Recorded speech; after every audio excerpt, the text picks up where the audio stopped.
listeners, and welcome to episode 249 of the Nigerian Football Weekly Podcast. Me, your host, Olu Oke. Welcome. If you're in the UK, hope you're enjoying the bank holiday as the sun is shining. And if you're anywhere in the world, hope you've enjoyed the football today. And of course, the glorious result we got earlier today, which we're going to be talking about. I thought we should do today's episode slightly earlier so we can all focus on the Everton-Man City game for obvious reasons. So I could watch that match with full dedication, as they say. First of all, I want to say a big thank to everybody for allowing us to reach 12,000 subscribers. I give it all to you guys. Thank you guys for the support and for just, engaging with the community, whether it's liking, sharing, commenting. I see it all. So we're going to be going through. I just want to say a big thanks for all of that. We're on the road to 20K now. So obviously 8,000 subscribers to go. But you guys have shown me that things are possible, are much more possible than you believe. Just have to keep pushing and keep trying, So we'll see how it goes. So shout out to everybody who's live. Shout out to Adeola. Hey, I like this change of tone. Say we are winning the league. Congratulations to her. You know how to talk about Chelsea. Don't worry, I'll do the Chelsea talking for you. Since you've been trying to escape what's been coming your way. But 6 straight losses. Another loss at home. What can we say? Shout out to Taiwo Awoniyi, though. Starboy of the week. For sure. So shout out to Taiwo for the late entry. Rising straight to the top. Shout out to you, Arsenal LFC. Hope you're doing okay. Hope everybody's all right. So for today's episode, we're going to be going through standout performance for the week. We had quite a few Nigerians play well this week or end up winning titles. So we're going to be getting into that. Then, of course, the Starboy of the week, as we usually do. And then I just want to give everybody an update because the AFCON dates have officially been set. And we know the dates for qualifiers as well. You will see that CAF and NFF, they're all a bit stupid with some of the decisions they've made, which I'll get into. And then we'll do the weekend player review as usual and the ones to watch for this week. There's a lot of stuff to watch, as you know. Let me first remind everybody, yes, it's a Nigeria podcast, but Arsenal, we're now in the month of May. 22 years. I have waited. And you're telling me that my club might win the Premier League in 3 weeks' time. And as if that was not enough, tomorrow night, we may make it to the Champions League final for the first time in 20 years. So this is why I was saying earlier, all of you Arsenal haters, you allowed the hate in your hearts to stem so hard that you forgot to see how useless your clubs were. Now, Arsenal are on the verge of something we've never done in our history. And you know the best part? You all have to watch and enjoy. And you have to bear the consequences of your big mouths and your big Twitter fingers. All of you. Yes, Arsenal fans are already going to talk too much. But all of you that open your mouth say, I cannot stand Arsenal fans. Guess what? You have awoken the beast. If you think what you were going to get was going to piss you off, it's going to be 10 times more, I promise you. You better pray for Man City tonight because that's it. If they drop points tonight, just start preparing your households or your brains to accept the world where Arsenal are no longer on a 22-year league title drought. It's coming. Title number 14. I think that'll be very timely. Thierry Henry, 14. Gyökeres now on form. Win our 14th league title in our history. And then just garnish down our Champions League trophy. I don't even mind. Just get to the final. Just bring me the Premier League. That's all that matters. But all of you enemies, I swear you're gonna cry. So just get prepared. This May is gonna be a rough month. And then for you, us Nigerian fans, there's no World Cup next month. So just get excited. We're gonna watch Ghana and everybody. But first, this month of May is Arsenal time, and you must all watch. So thank you and welcome to the show. Shout out to everybody. Shout out to everybody in the chat. Even the flip-floppers and the flip changers, it's okay. It's okay. You're all welcome. Shout out to Nigeria Football. You says, Olu, are you okay? That's my favorite joke to use in the UK. They love that one. Mr. Olu, okay? You okay? Yeah, I'm definitely okay. Adeola, very shameless. You dey mad. You after all you're abusing us now, you now to come and do flip-flopper. No. Stand on your chest. Victor Jewale, shout out to you, brother. He says, I'm happy for our but dejected as a Chelsea fan. Chelsea fans, you guys, where you were focusing on things that don't concern you. In October, you say you're in a two-horse title race, Abi. And the best part, what is coming for Chelsea? You have not even seen anything. Just wait. Better focus on the FA Cup final so you can at least play Europa League. Because now you're 9th place. I hope you know. You are closer to Nottingham Forest in points than you are to Bournemouth in sixth place. So be very, very excited. You all deserve this rubbish. Good for you. Very useless club. If it's to support their team now, they will not support. They will now be going to face another man's house. Now that their house is about to crumble, even the foundation is fucked up. All of a sudden, they're out to try and pretend like, it must pain, though. It must pain. All of you, I swear to God. All of you. All of you. Arsenal LFC, do not be deceived by Adeola. That's a Chelsea fan. Do not be deceived. Do not be deceived. I hope they drop points. Arsenal LFC. Let's see if they can. That would be amazing. Awoniyi was incredible today, I have to admit. Like, wow.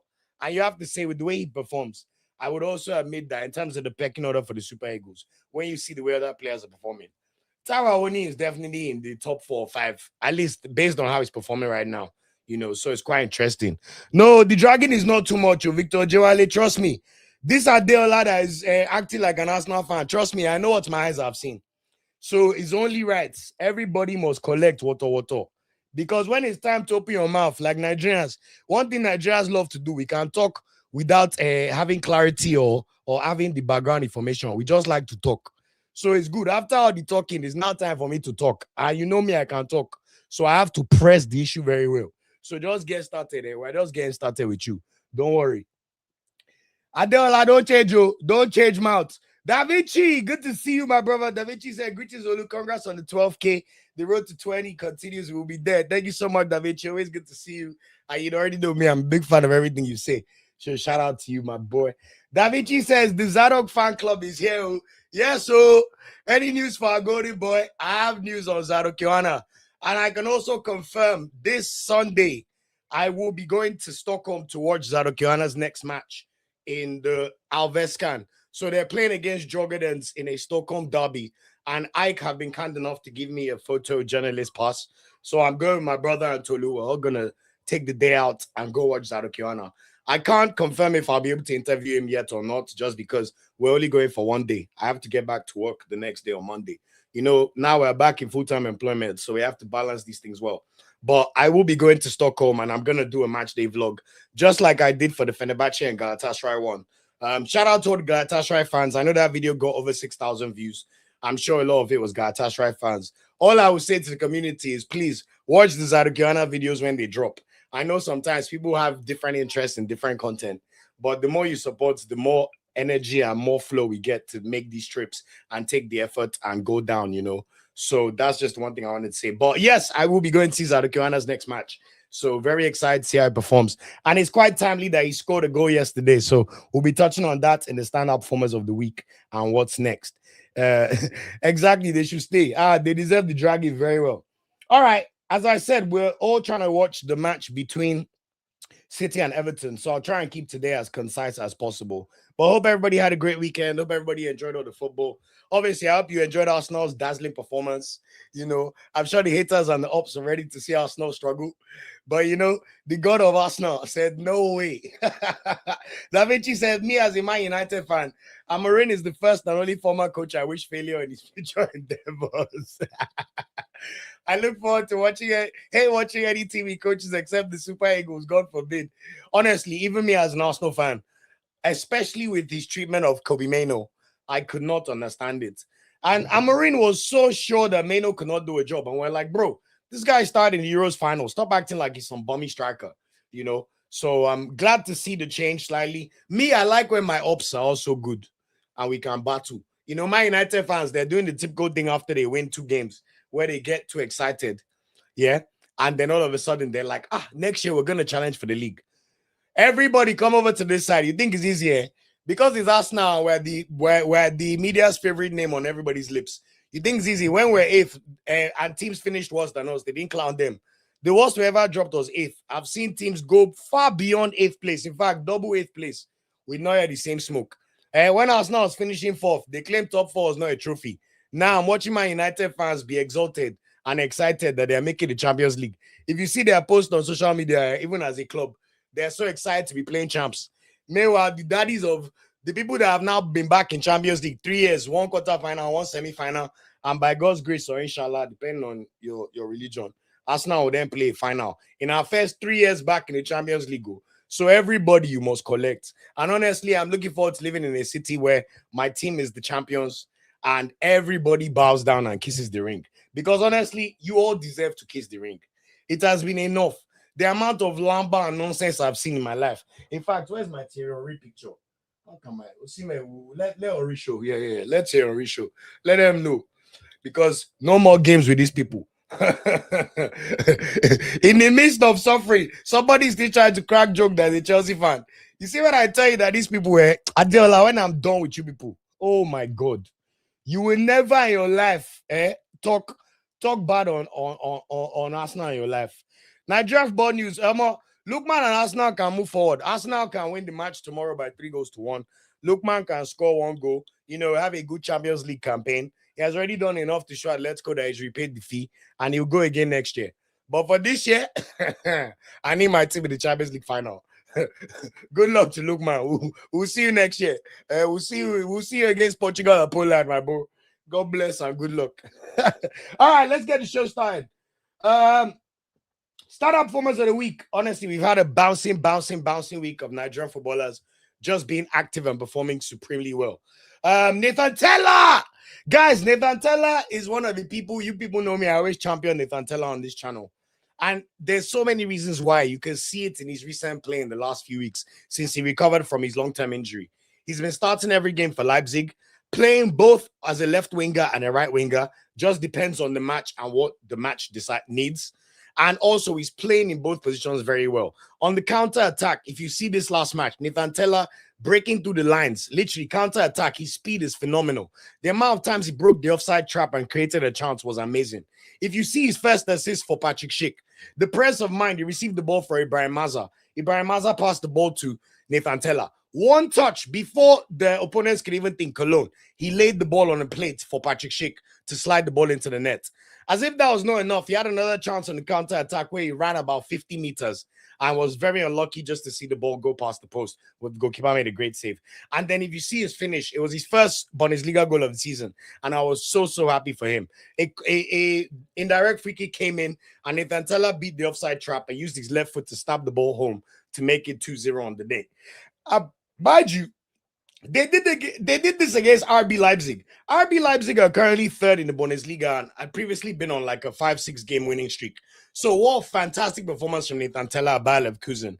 And it now means that I believe they're only 2 points off the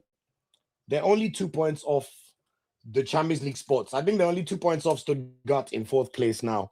And there's only 3 games to go. Why is my internet behaving like Nigeria? Oh, actually, forgive me. They're back in 4th now anyway, because Stuttgart drew their match. So they've gone above Stuttgart on goal difference by +3. So just an amazing performance from Nathan Tella and a great day out for Bayer Leverkusen. So long may that continue. As if that is not enough, Leverkusen plays Stuttgart away this weekend that's coming. So that's going to be a fantastic, tasty tie for everybody to watch and see how that game goes. So well done, Nathan Tella, for an exceptional performance. Also, Maduka Okoye kept a clean sheet for Udinese on Saturday. They beat Torino by 2-0. To be fair, this match was fairly easy for him. He only had one save to make in the entire match, and Udinese had a routine victory to make it 2-0 and maintain their 10th spot on the table. Now, the first title winners of the weekend goes to Portugal, as we saw Teremoffi and Zedu Sanusi clinch the league title for Porto. It was Teremoffi's first career title of his entire career, and also Zedu Sanusi's second league title as a Porto player. On the day, they beat Alverca by 1-0. Premier League fans, I'm sure you remember Jan Bednarek. He scored the header from a corner kick to make it 1-0. Murphy came on in the final minutes of the match, while we saw Sanusi play the first half, 45 minutes of the game. So very big congratulations to the guys, and amazing to see them clinch the league title, which means they'll be in the Champions League next year. Obviously, we need to see what happens in the summer with Teremoffi's contract situation, but Zedu Sanusi, we'll see you in the Champions League. And that is exactly what you people know I always champion on this channel about. So very fantastic performance. Victor Osimhen, well, we'll give him the assist. It was not a great performance for Galatasaray. They had the chance to clinch the league if they won, but unfortunately, they got absolutely spanked 4-1 by Samsunspor. Osimhen got an assist to make it 1-0 initially after touching the ball, but to be fair, it was one of those assists that's not really an assist because his teammates, was it Yilmaz or Akar, number 11. He ran through the entire pitch, 40 yards, and then he chipped the ball as if he was trying to cross the ball. He chipped it, and it went over the goalkeeper's head to make it 1-0. But after it was 1-0, I think Galatasaray got too excited and carried away because the title was there for the taking, and they just dropped their heads. Before halftime, it became 1-1. Great goal by Sheriff Ndor. And then we saw Galatasaray get a red card after 60 minutes. After they got the red card, it was already 2-1. They're already 2-1 down. And the last 20 minutes, they considered 2 very cheap goals to lose by 4-1. You can see that it was not the best day, but no problem. They'll get the chance to clinch the league title at home at Rams Park next week. So just to call that out. Also, Igor Ogbo had a very, very good week. He scored the opening goal for Slavia Prague in their 2-1 win over Slovan Liberec. It now means that they're 8 points ahead with 4 games to go. Now, what does that mean? They just need to win 2 of their next 4 games. In fact, if second place on the table, Sparta Prague drop any points, they could clinch the title in the next game. The reason I wanted to call this out is Igor Ogbo's goal was absolutely fantastic. He received the cross and contorted his body almost like he was trying to flick the ball. Like he volleyed the ball with his right foot into the back of the net. But he had to turn his body in a very agile way to like get the right angle to kick the ball into the net. And I was like, wow, Igor Ogbo, fair play, son. That was a fantastic finish. So Igor Ogbo is about to become a league champion as well very soon, alongside Samuel Isife and also Mubarak Suleiman and David Moses. So congratulations to the Slavia Prague boys. It's a matter of if rather than when for your league title. They will also go straight into the Champions League qualifiers. Slavia Prague qualified from the Champions League qualifiers last year, which is why they played in the Champions League. Yes, they were absolutely useless in the Champions League, but that tells you the state of the Czech league, you know. But still, let's see how they get on and if they can make it back to the Champions League next season. Also, very, very positive news for senior man. Kelechi Iheanacho, oh my God, I'm loving the remontada. Kelechi Iheanacho came off the bench for Celtic yesterday in their crunch tie against Hibs. It was initially 1-1. Maeda, the Japanese forward, scored to make it 1-0. Then Hibs equalized just before, I think, the 60th minute. Iheanacho came on, and then literally 2 minutes after he came on in the 70th minute, Celtic had a corner kick, which was played in, and one of the Celtic defenders had the flick on. And then the ball dropped straight to Iheanacho, and I kid you not, it's the most senior man performance you ever see in your life. I don't know what Hibs were thinking, allowing Iheanacho have enough time in the box to chest the ball. Iheanacho chested the ball, watched the ball drop, and with that fantastic left foot of his, he just placed the ball into the back of the net to make it 2-1. And I love the celebration. It was so nonchalant. Did like a little bit of a run. And I was like, senior man, that's the kind of goal we want to see. So for the second time in, I think, 3 games, Kelechi Iheanacho has come on to score the winner for Celtic. And this is why quality cannot be bought. Ide body. This is why we always complain about Iheanacho's seriousness or how seriously he takes his fitness and his career. Because we know that the skills and the talent and the technical level is all inside his body. But he just needs to be in the right environment to showcase it. In fact, even with all the goals he's scoring, he's not fit enough to start the match, which is why he's not starting the games. But can you imagine if Iheanacho was super fit and could play 90 minutes? He will literally disgrace the whole Scottish League because, no disrespect, he's better than that league technically. But obviously, when it comes to his fitness and his physical level, you can see why he's playing in Scotland right now. So also, Kelechi Iheanacho could be with the chance of winning the first league title of his career. Because when City, I think he left just before Pep won his first one. So very, very excited for Kelechi Iheanacho. And honestly, it was a fantastic finish. It now means that Celtic are level on points with Hearts. And they are 1 point ahead of Rangers. As we are speaking right now, Hearts are playing Rangers now. Like, the match is going on right now. And it's 1-0 to Rangers. Can we see who scored? All I know is Fernandez better be playing. Anyway, Rangers are winning 1-0. And I know Fernandez should be playing in that game. But let's see how that goes, because next week is going to be Celtic versus Rangers. So exciting times in Scotland, and you can see why they break out the league into the championship round, relegation round, and also the playoff round. So well done, Iheanacho. And of course, Zadok Yohanna yesterday. I mean, it's been a minute since he scored. I think he'd not scored in his last 3 games after starting the league in such a superior fashion. But yesterday, away from home, playing against Elfsborg, literally, this match was 1-1 in the first 10 minutes. Elfsborg opened the scoring with a very easy goal in the first 5 minutes. And then if you see Johanna's goal with his head, This is what I like about these kind of generational talents. I like a generational talent that is not just known for one thing. Yes, you can dribble. Yes, you're fast. Yes, you can make good decision making. Yes, you can shoot. Yes, you can pass the ball. But can you also be functional with your head? Zadok Yohanna says yes. Can you also play with both feet? Zadok Yohanna says yes. Can you also be a presence in the box? Zadok Yohanna says yes. Even though as a right winger, he's one of the targets from every corner or every set piece I take. Then you don't even get me started on his dribbling skills and what he's doing to those fullbacks in the AFCON. There's a reason why he's linked to all the top clubs in Germany already. But for me, I would even say he should stay one more year, unless Ike are desperate to sell. And then all of a sudden, choose the right club where you're sure you're going to play. Because very quickly, this is how players lose their careers. You go and sign for a club that don't have a pathway for you. Then you go and sit down on the bench for a year. Next thing you know, they've turned you into a lone player. Every year, they're loaning you up and down. So, Yohanna, we're excited for your progress. Well done for your goal yesterday. That's his second goal in the league and his fifth goal of the season overall. And we're coming to watch you on Sunday, and we're very excited. So, looking forward to that game in the big Stockholm derby. So, well done, Yohanna. Also, Omar Abubakar, I want you guys to know about this striker we've got. He plays for Famalicão in the Portuguese league. And over the weekend, Famalicão played against Benfica at home. And they were losing the match 2-1 in the final minutes of the game. He came off the bench in the 72nd minute, and he scored a fantastic equalizer in the dying minutes of the match. They crossed the ball, and just before the goalkeeper was about to grab the ball, Omar Abubakar just flicked out his leg and slapped the ball into the top corner. Honestly, it was a fantastic finish. This is a player that's been struggling for minutes in the squad in the most recent games, it must be said. But when you come on and score against Benfica, one of the storied clubs in Portugal, you, my friend, deserve a shout out. So keep up the good work, Omar Abubakar, and we keep tracking you.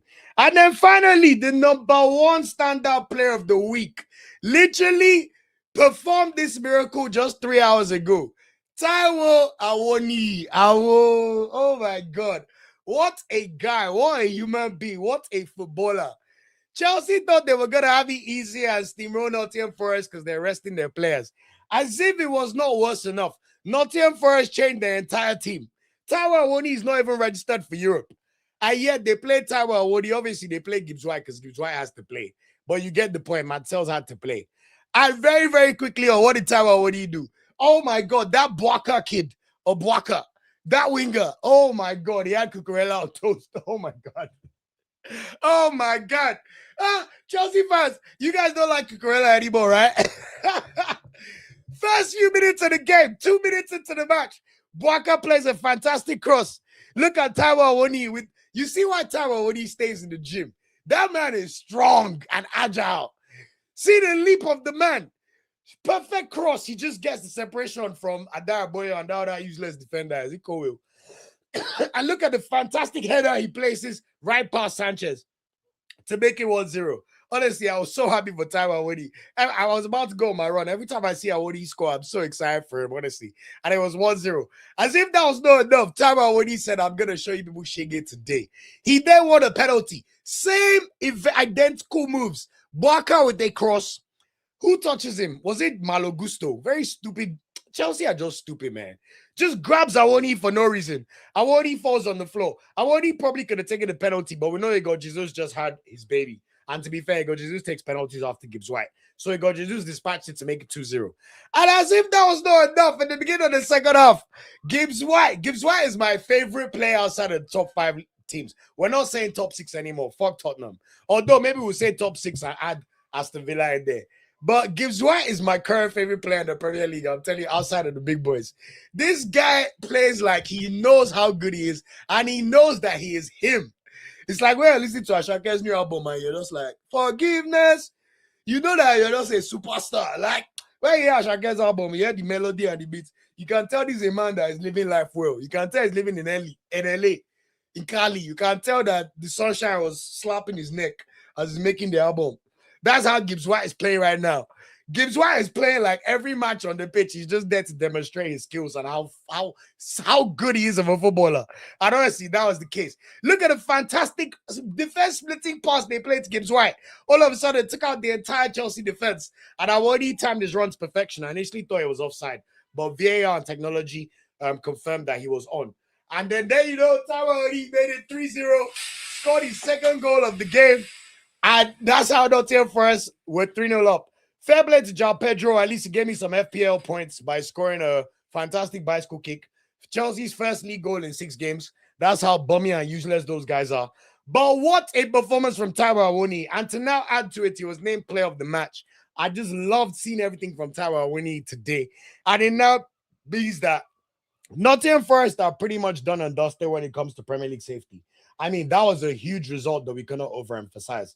It now means that they're 5 points ahead of Tottenham and they are 6 points ahead of West Ham with just 3 games to go. Obviously, West Ham play Arsenal next, so it's very, very unlikely that they're going to win that game. Our last 2 games at London Stadium, we've beaten West Ham 6-0 and 5-2. Even at 5-2, we're already 4-0 up before they even scored one. So you have to say that it's not looking good for West Ham because they have to play Arsenal, then go to St. James's Park.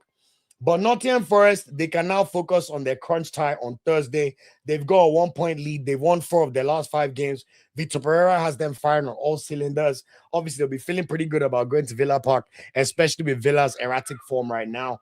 And then their next game in the league is at home against Newcastle. So if they could make the Europa League final, they could just focus on playing wellish enough in the league, and then it's all guns blazing for the Europa League final. But Nottingham Forest, well done, well done, well done. And Taiwo Awoniyi, thank you so much for a fantastic, fantastic, fantastic performance. It's also his 4th goal against Chelsea, by the way, and the most goals scored by him against any team. So maybe one of you Chelsea fans provoked Awoniyi when he was in Nigeria.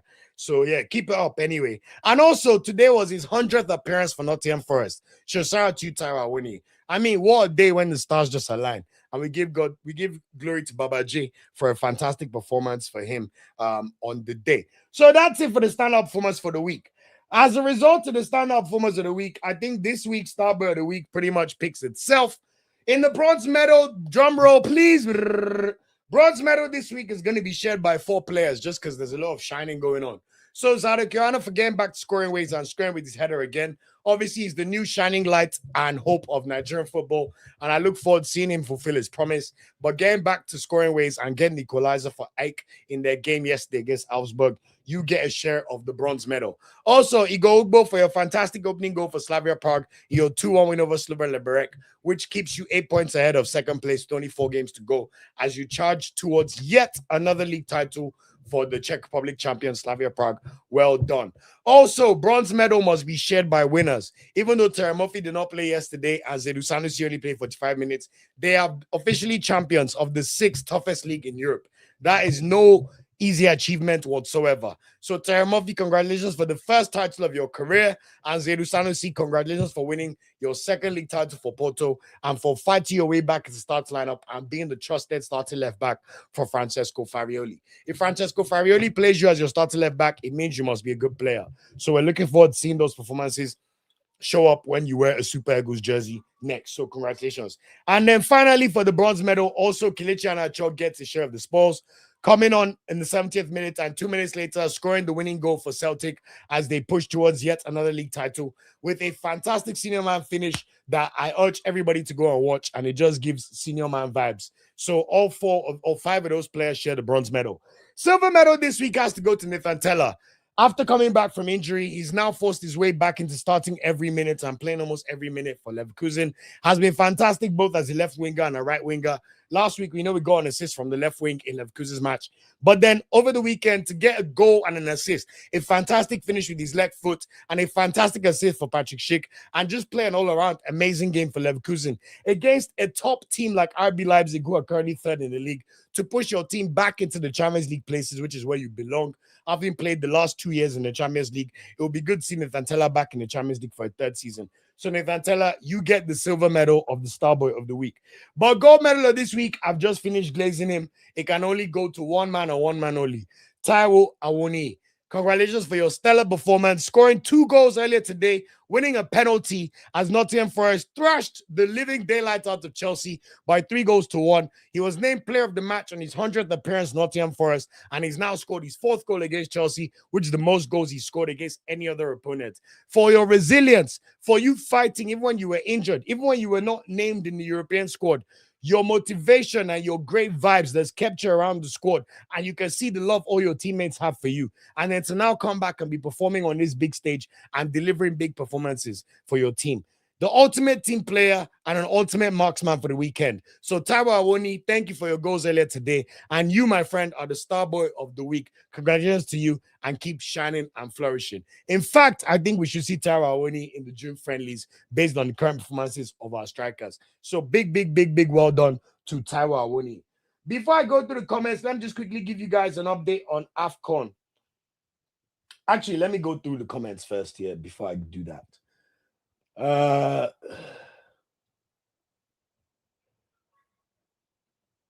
Arsenal LFC says, I really wish Nathan Tella was more committed to Nigeria, because if he does, honestly, he will ball out for us because he's a winger, which we need. To be fair, I don't think he's not committed. I think he's been very unlucky. Nathan Tella has one cap for Nigeria, which was from the Unity Cup last year. The other 2 times he was caught up to the squad, he ended up getting injured while playing for Leverkusen, so he was not able to make the squad. I also know he's been an unused sub at least once or twice in friendly games. So I think his commitment is a bit unlucky. But obviously, someone like Nathan Tella, this Unity Cup this year now, once Leverkusen finish their season and these friendlies, can we see you try to stake a claim in the squad? Because from September, we're going to get the qualifiers starting, and I'm going to mention the dates. So Nathan Tella has to use May and June to force his way into Eric Shell's thinking, because he's a player that we've not seen do anything for Nigeria, even though we've seen exceptional performances in his club side. And we still know that his level and quality could get to a certain level, you know. So it's one to watch, you know. Obviously, Eric Shell has his tried and trusted players who have not let him down, especially after AFCON. But we need to bring in talents that we know can also deliver. And you people know me. Players playing Champions League get priority for me. So keep up the great work, Nathan Tella, and let's see you keep shining. Da Vinci said, Olu, it's like when Arthur don't declare for Niger, that's when his village people started working against him. He has been sitting on the bench recently. As you want, we get overexcited over any new toy. Thank you so much for that statement. Ever since Okonkwo declared for Nigeria, Danny Ward has been starting games for Wrexham in the last 5 games. So his last 5 games of the season, he was on the bench and on new sub. I guess one thing you could say from a justice perspective is Wrexham failed to make the playoffs on the final day of the season because they drew their home game 2-2 against Middlesbrough, which meant that Shemi Ajayi's Hull City finished in 6th place and qualified for the playoffs. So maybe next time, Wrexham, you keep your number 1 goalkeeper. Yes, we know what Danny Ward has done for Wales in past Euros and past tournaments. Liverpool's backup goalkeeper for a long time. So I don't want to disrespect him. But it's quite interesting that all of a sudden Okonkwo was dropped. And after being close to the playoffs, they end up losing out. So it's an interesting one. You know, I guess now that the season is over, let's see what shakes out in the summer. Does Okonkwo go again one more year in the championship, which I still think is his level, you know? Let's see. Or does he move clubs? Well, let's see. But once again, Nigerians, thanks so much for this comment, Da Vinci. Somebody will see this shiny new toy and tell you that Okonkwo is better than Maduka Okoye. Maybe Maduka Okoye is close to making 100 appearances in Syria. So my point is, temper expectations. Maduka Okoye is Nigeria's best goalkeeper based on club performances by far. It's not even close. Anybody that disagrees, go and jam your head on the wall, because that's just the fact. Steinabali decided to not become a footballer for 6 months. So we'll see what happens. And I like how Eric Shaw rewards actual performances. So it's interesting, but let's see what happens to Okonkwo over the summer. I think it'll be interesting. Arsenal LFC says, Nigeria football news. Arsenal to move forward, but Lookman score 1 goal. Perfect. That'll be perfect. Adnan says, congrats to Mofia and Zaidu. Congrats to them. Charles, hey, shout out to you, Charles. Charles says, Maduka is really having a good season. 9th clean sheet, if I'm not mistaken. And mind you, did not play any games until October because of that suspension. Oh.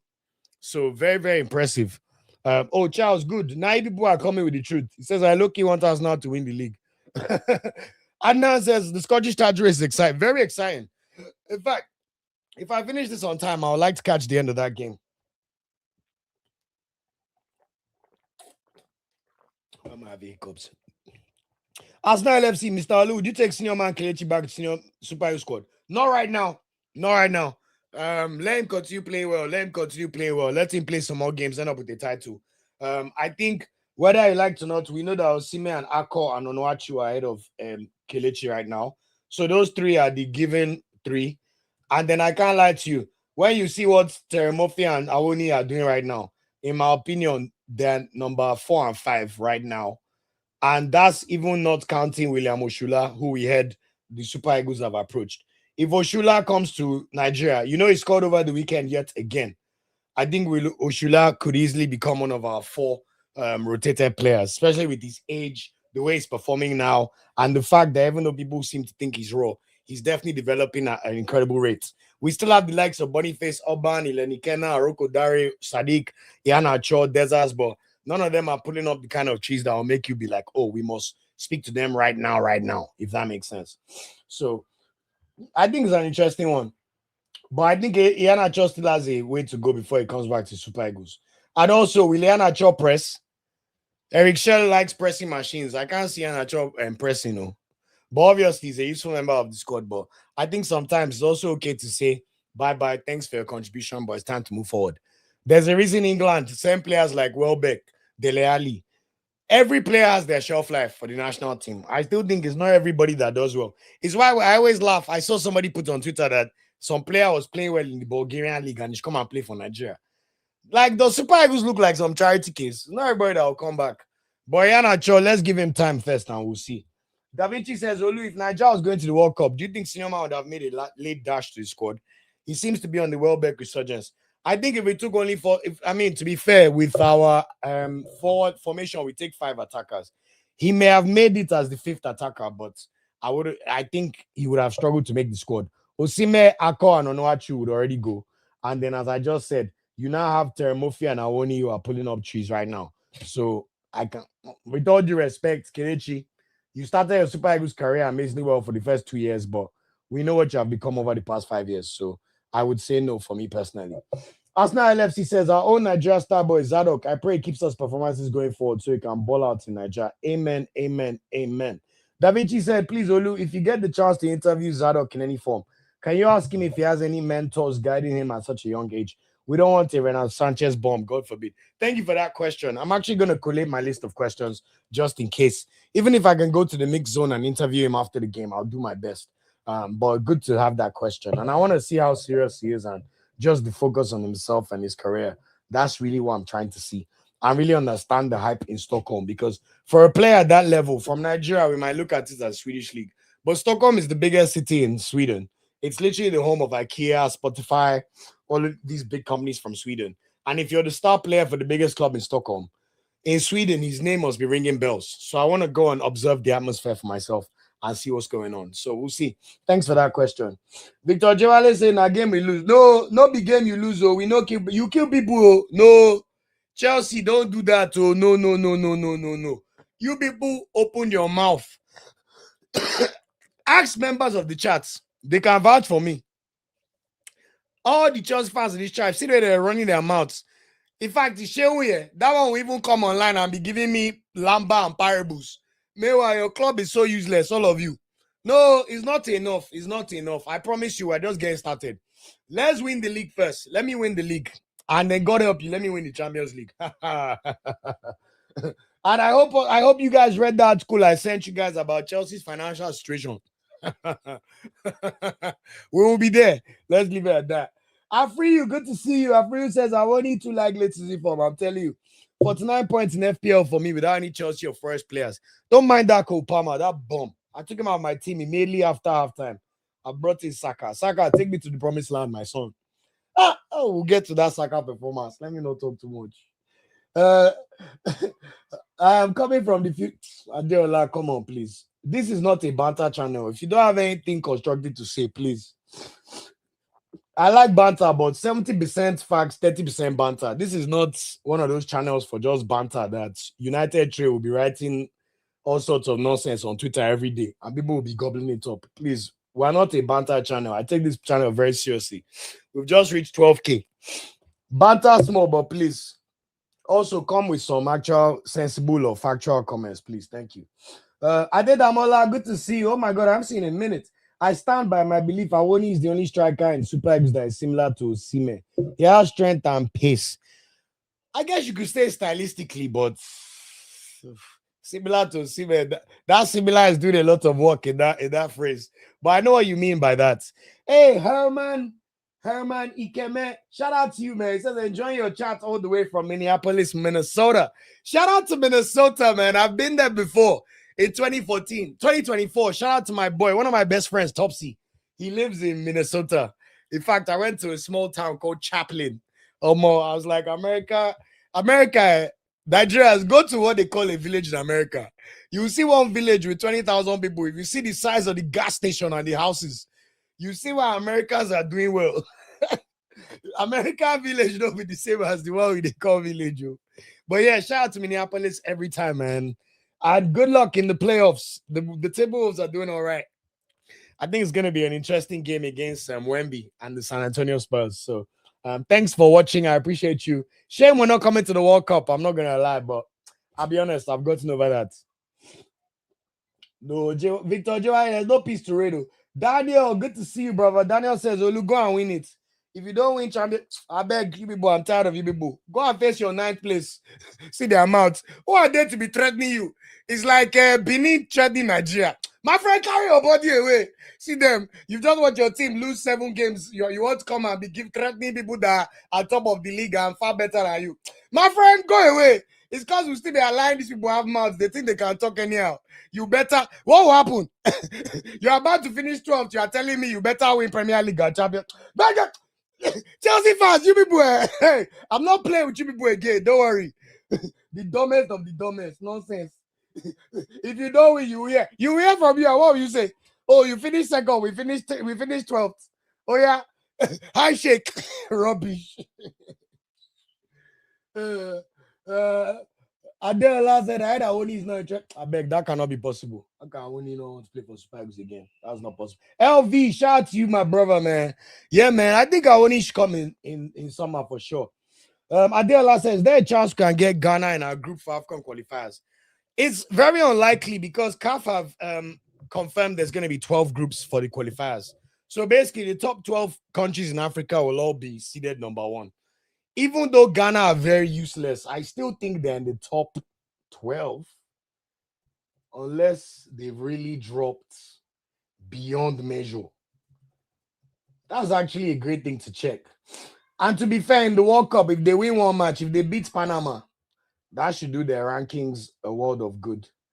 Let me just double check if Ghana are top 12.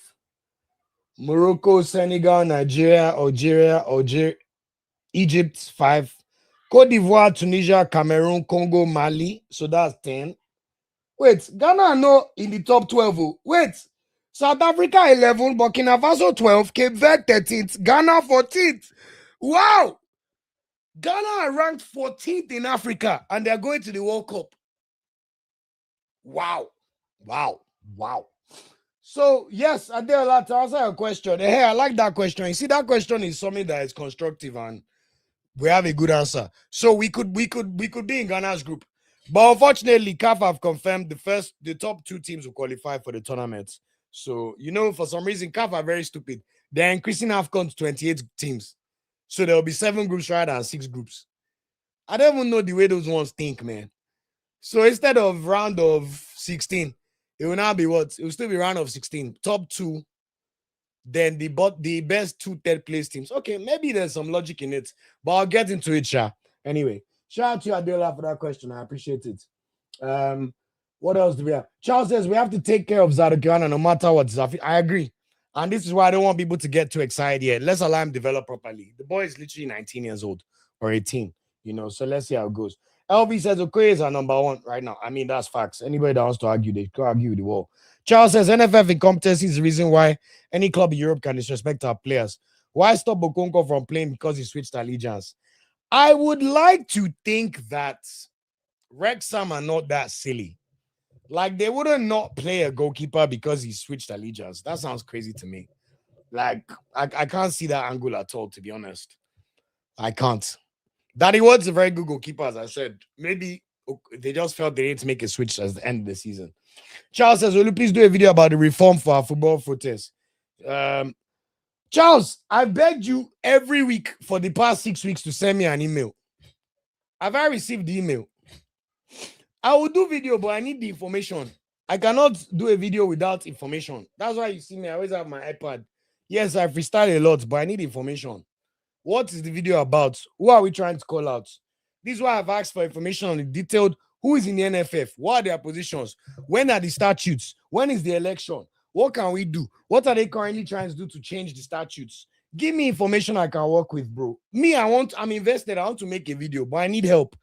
The amount of information I have to track and prepare and study every week. I cannot do everything myself. I have a day job. In fact, let me just confess, I'm starting at one of these two companies here tomorrow. You understand? So I have to balance my life. There's only so much information I can get. So help me and I'll help everybody. You guys are amazing. The community give me so many topics, so much information, comments. In fact, we even analyze the chats for things we can do. But just help me slightly, please. Yeah, God bless you. I did get my shout out to you, man. Good to see you. He says, what is Terry Murphy doing? I don't get what's the problem with what Terry Murphy is doing. He just won a league title. Can you clarify what you mean, Maiwa? Thank you. Nigeria Bonnie says, Olu, do a reaction video to Zadok Yohanna on my channel. I should do it on your channel? That's interesting. Are you saying you want me to come and do something on your channel? Let me know what your channel is about, what you do. I don't mind collabing if it makes sense. So just let me know what it is. And depend on quality. Da Vinci says, if you're not talking about Ngomoa and Kayode level choosing Niger, then I'm not getting out of bed. Let's not forget who we are.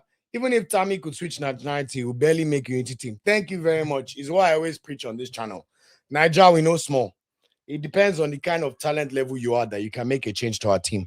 So let's respect what we have. Charles says, Kelechi should not be welcomed again. He represents the old guard. It was supposed to be him, not even Osimhen. Exactly. Shouldering the burden of being a striker, he relaxed too much. Exactly, because when you watch his first 2 years as a Super Eagle, he was on track to break Yakini's record in his first 2 years as a Super Eagle. People forget Iheanacho was playing in the World Cup in 2018. Son is 29 years old now. That means he was 21 years old then. I remember when he was begging Musa to pass the ball for that second Musa goal against Iceland. Iheanacho has been Super Eagles for a long time, scoring free kicks against Argentina in 2017. But you have to admit that since 2019, what has Iheanacho done in a Super Eagles jersey? You have to, let's be honest, it's not been great. Let's be very honest. Charles finishes, which begs the question, is Iheanacho really a striker or somewhat of a number 10? Because back in the days, his passing was... I think his finishing is too exceptional for him not to be a striker. Iheanacho is a supreme finisher. Supreme finisher. That is left foot. I agree. So let's see. Anyway, Charles, I've sent my request to you. So when you send it to me, hey, shout out to you, Sammy. Sammy's from Athens in Greece. That's amazing. Shout out to Greece, man, every time. That's one of the countries in Europe I've never been to, but it's high up on my list to visit. So I'll probably make it out there in the next 2 or 3 years. Sammy, don't worry. Maybe I'll shout you or shout me. Let's see what can happen. That's amazing, man. I appreciate that. Charles says the Lakers knocking out Houston Rockets. That's annoying. Oh, Charles, you're a Rockets guy. In my household, me and my brother were Lakers fans. We used to watch Shaq and Kobe when we were 6, 7 years old. So it just stuck. That's the one team my brother and I support together in basketball and obviously Super Eagles. Although playing OKC is going to be very tricky, but let's see if Doncic and Austin Reeves make it back, and then we'll take out from there. Adnan says we don't have the luxury to totally exile players, but it should take more than a good run of form to make a Super Eagles squad. Perfectly said. I love that statement. Great summary. Adeola, thank you. They're 14th. Thanks for writing that before I checked. Davichi said, I see Eric Shaw was watching Shooting Stars versus Nasarawa Scott for 80 Cup. Hey, Guavo, are you happy now? Great comments. I hope Eric Shaw just do now for our service. Ain't nobody from no bloody Nasarawa United or Shooting Stars should come and play in any Unity Cup, I beg. But fair play for him for our service. Charles, I gotta come on your live. Ah, good. That's exactly what I like to hear. Don't worry, Charles, we'll let you come on live. Maybe, I don't know if we'll do it today. After I finish, I'll drop the comments if you want to come and give the comments today. If not, we'll figure it out for the next one. I just want to make sure whatever happens by Thierry Henry's on Monday Night Football today. So I want to watch Everton City fully. So in the next 40 minutes, I want to be done with this podcast. But that's a good shout. Don't worry, we'll bring you on. Like Osasu says, Nigerian boy is a big mafia. Honestly. Did you guys hear that Charles Anadado clown of a guy trying to push back on what Osasu was saying? What kind of enemy of progress is that guy? I was listening to him and I was like, I know what these kind of old people are. They think because they speak grammar in a decent way that they're not enemies of progress. That guy is such a terrible person, I have to admit. You know the exact problems happening. Someone's calling it out and you're going, but didn't he do that? you'll be thinking, like, what's wrong with you? Honestly, they're just horrible people.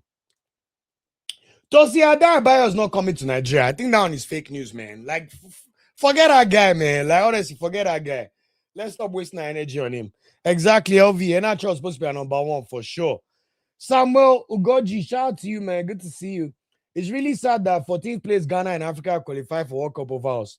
It's really sad that highly talented squad in World Cup. But guess what? My problem in Nigeria, nothing has happened. Shehu Diko is still moving up and down.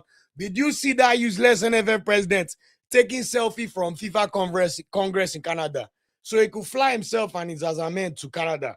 But he could not arrange friendlies for Super Falcons in the last national window. It's because there's no consequence for bad behavior. Let's all keep wasting our time. People are useless.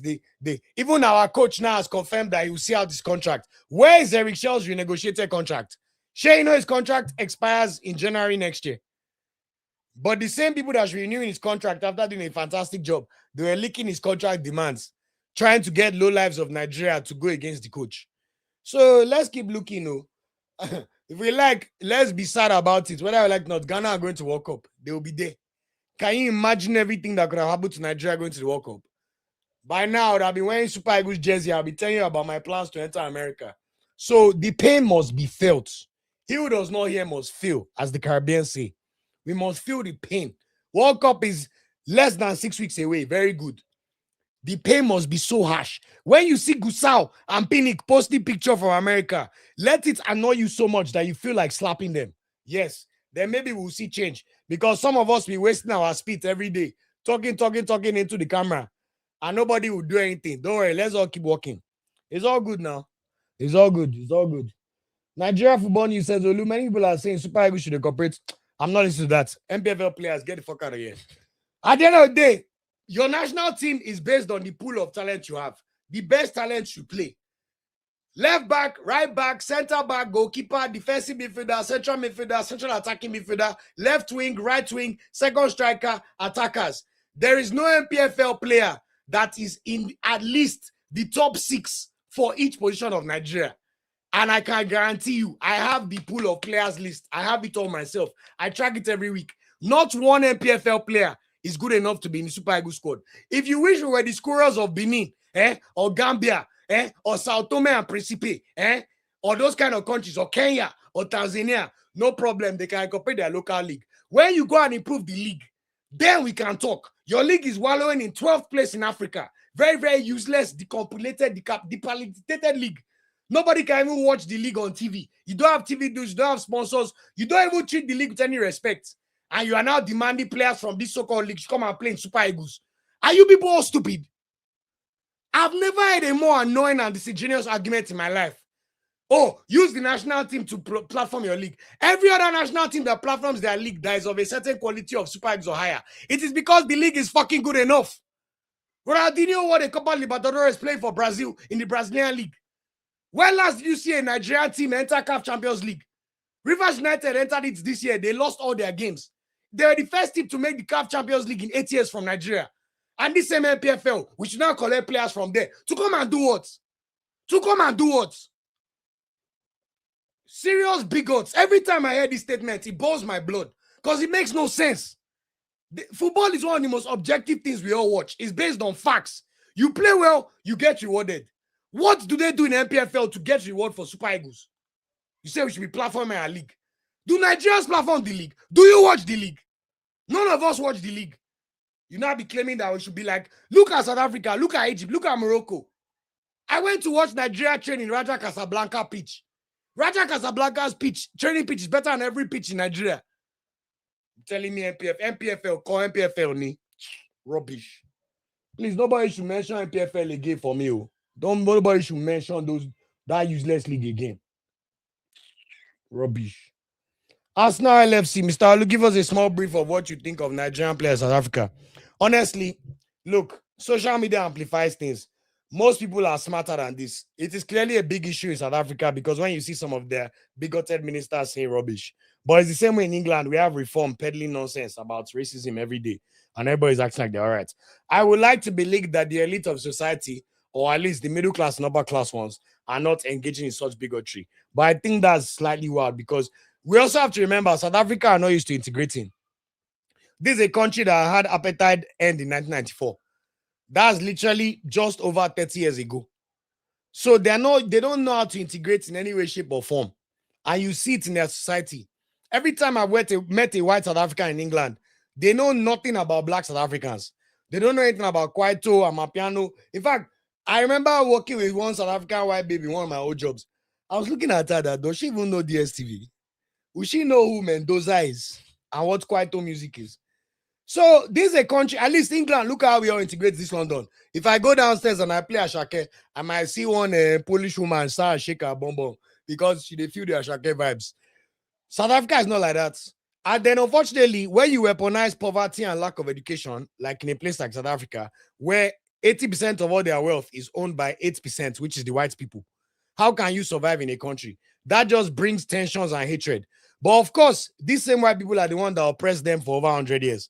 So they're never going to attack the people that have the resource hold on them. It's the ones that are beneath and also struggling with them that they'll go and attack. It's the same playbook even in the first world. When you see a country like America saying illegal aliens, do you really believe illegal aliens are what's causing problem in America? A country of 300 million plus people. The wealthiest nation in the world alongside China. It's all propaganda. So if people cannot read and use their brain, that's why I don't play with anything racism, sexism, what again? Misogyny, tribalism. I don't play with those things. All of you keep those things away from me. If you want to abuse somebody, don't even put Aboki in the comments. That's why I'm telling you, if you don't stop this stooge of nonsense, this is how it expands to what we're seeing in South Africa today, where it even feels like it is state-sponsored. I won't even be surprised if there's elements of the society that are sponsoring this, but let me not get too distracted. I hope that answers your question. Let our Nigerian players keep playing there. It's still the South African league and a far better league than the one we have. So let's see. Da Vinci said, guys, please like this video. Please like this video. Please. Thank you. Thank you so much for that, Da Vinci. How many likes do we have now? I'll also take super chat. I don't know. Since Arsenal have been doing well, we've not been getting super chat again. No. It's as if everybody is really angry at my success of my club. 43 people, only 21 likes. Come on, guys. We can double that to 43, please. God bless you, please. Do what Da Vinci said. Charles says, Charles Anado is Amaju's friend. And hey, you can't believe. You can tell. You can tell. That one is very clear. Sammy says, is it true that Zadok of Ike was never contacted by either the coach? I think that's cap, to be honest. I can't see how that would be possible. This is a guy that was spotted from the Kaduna Ala Icon Federation anyway. I mean, academy. So I'm sure someone in NFF knows of him for sure. But anyway, we now know he is, and let's keep shining. Da Vinci says, speaking of contract, Olu, do we have any idea of those 80 requests NFF have delivered on? Da Vinci, you know the answer to that question. We continue to move till we see update. Don't worry, NFF, when qualifiers start and all the fans start putting pressure that they must renew Eric Shell, then we'll see whether Sheodiko and Gusau can actually face their job. If it's to be going up and down and be making noise up and down, you see them everywhere. Oh yeah, come and walk. Charles, let's not be negative. We'll qualify for 2030 World Cup. We must. They'll figure it out by then. Since Pinnick told us that by next summer we'll have stadium and pitches, we'll hold them to task. What I'll start doing, I'll start saving the clips so I can add it to the live stream so we can see them and their lies word for word. Thank you. MPFL keepers are horrible. In fact, now that Okonkwo has come, we should not even give any third place goalkeeper spots to any MPFL. Charles says, I know what these guys don't understand. If you want to improve the MPFL players or league, make the league attractive. Exactly. But everybody like Nigeria's problem, we like microwave solution too much. Nobody wants to use the oven. I hope you get it. Things take time. Even me, this is my fitness. 10 kg in 3 months. Before I want to have 6-pack after 3 months. Not possible. Week by week, month by month, steady progress. NFF, they don't want to do work, but they want their league to shine. It does not work like that, guys. You cannot cheat good performances. You cannot cheat processes. As a man and NFF, you cannot cheat. And I promise you, when the anger of Nigerians strike you this summer, when we watch Ghana and Co in the World Cup and Cape Verde, I hope you people, I hope God has mercy on you people. Because God knows you people are really, really the bottom barrel human beings of our country. And let me leave it at that. Okay. Afan said Nigeria don't cast since. Sammy said Oludo Vex, we go soon get Super Eagles grade 6. Lord. Adeola said it's MPFL addict journalists, they are the ones. There's one of them I blocked a long time ago, Organla Media. That one, I don't see the nonsense he just spews. Get out of here. Honestly, get out of here. Exactly. See, Da Vinci, live South Africa. Thank you. What you are saying is true. I live in South Africa and it's still very strange for us to see a multicultural couple. And Oibo has been there for centuries. It's the lower class, right? Spot on. It's very clear. I study sociology in A levels. I love understanding society and the way things become. In fact, South Africa, honestly, that place will never see me unless I have to go. Because what am I going to do there? Stick to the places where there is love and everything, you know? But thanks for that context as someone who's there, my brother. Charles says they won't attack the. We already know they no go attack those ones. Don't mind them. Exactly, have fun. I'm sure everybody has seen 2009 video of Isco playing in Kaduna Stadium. Mind you, that's what 17 years ago. How old is Old Trafford? How old is Emirates Stadium? Thanks for reminding me. Arsenal about to win the league on the 20th year anniversary of Emirates Stadium. We in the house. Consistency. I promise to say consistency. Not my positive action. Hey, forgiveness. Thanks for that reminder. Shout out to you, Jeremiah, for the kind words. Victor says these people really messed up. Are really messed up in the brain. Every player that has left the MPFL is doing better than what. Thank you. And we already have an ecosystem with our academies. If a player is good enough, he does not wait to play in the MPFL. Maybe he may give them 1 year, like Chibike Waiwu. But if a player plays in the MPFL for 3 years, I'm sorry, it's not good enough. Look at the Zadoks of the world. Look at the Anthony Dennises of the world. Look at the David Moses of the world. Look at the Mubarak Suleimans of the world. Look at the Sani Suleimans of the world. We already have talent everywhere. Isaac James, Alveka, 19 years old. That's what I'm talking about. MPFL core, MPFL ni. Jeremiah, none of us can be sure we'll qualify for the next World Cup, but we've missed the last two. Nothing is sure. But the point is, September 2027, by God's grace, after we have won the AFCON, and Eric Shell has looked all those bombs in the face and told them, I am the captain and I am the king. Give me what I deserve. Then we'll start facing our World Cup qualifiers. And I'm hoping by then, Eric Shell would have been with the squad for... Eric Shell was with us for the whole of last year. This is his second year. So by next AFCON, he would have been the Nigeria coach for 2.5 years in full. So by the time World Cup qualifiers starts, Eric Shell will know exactly who his star players are, who are his plan B options, and I think we'll be ready to go. And based on the way they're going to do the seeding, even if they put Ghana, all these teams, me personally, in my platform, I'll be reminding them. In fact, if I need to fly to Uyo for home games, I'll do it. We must remind them that they missed the last 2 World Cups. That nonsense that we did, that we drew our first 3 and lost 1 of our first 4 World Cup qualifiers. This time, every match, we must have an inquisition. It must be a win. Out of 10 matches, Nigeria must win 9. If you like, draw 1 away against a second team, no problem. And we all know that if Eric Shell played all our World Cup qualifiers, would we have drawn with Lesotho? Would we have drawn with Zimbabwe twice? I personally doubt it from what Eric Shell has shown me. So we go again. But for now, let's face these friendlies. I've sent my application for Unity Cup press pass yesterday. To be honest, they should give me a press pass. If they don't, I think that would be very stupid of them. And it's down the road here. But I'm not using my own money to go and pay to watch Nigeria, Zimbabwe. Mbano. When my mates are prepared for World Cup. But press pass, so I'll go. Let's face those two. I'll try and see if I can go to Poland for the Poland game. I think it's unlikely because I have to be in Sweden for some work stuff. But that Portugal one, if it's in America, obviously, it may be too tricky to go to America. But we'll do our best. The point is, let's face these friendlies and see what comes. Then in the summer, we'll face our players and see where they end up in their club sides. We'll also watch women's AFCON. We must not forget. Then we'll face these qualifiers head on and go from there.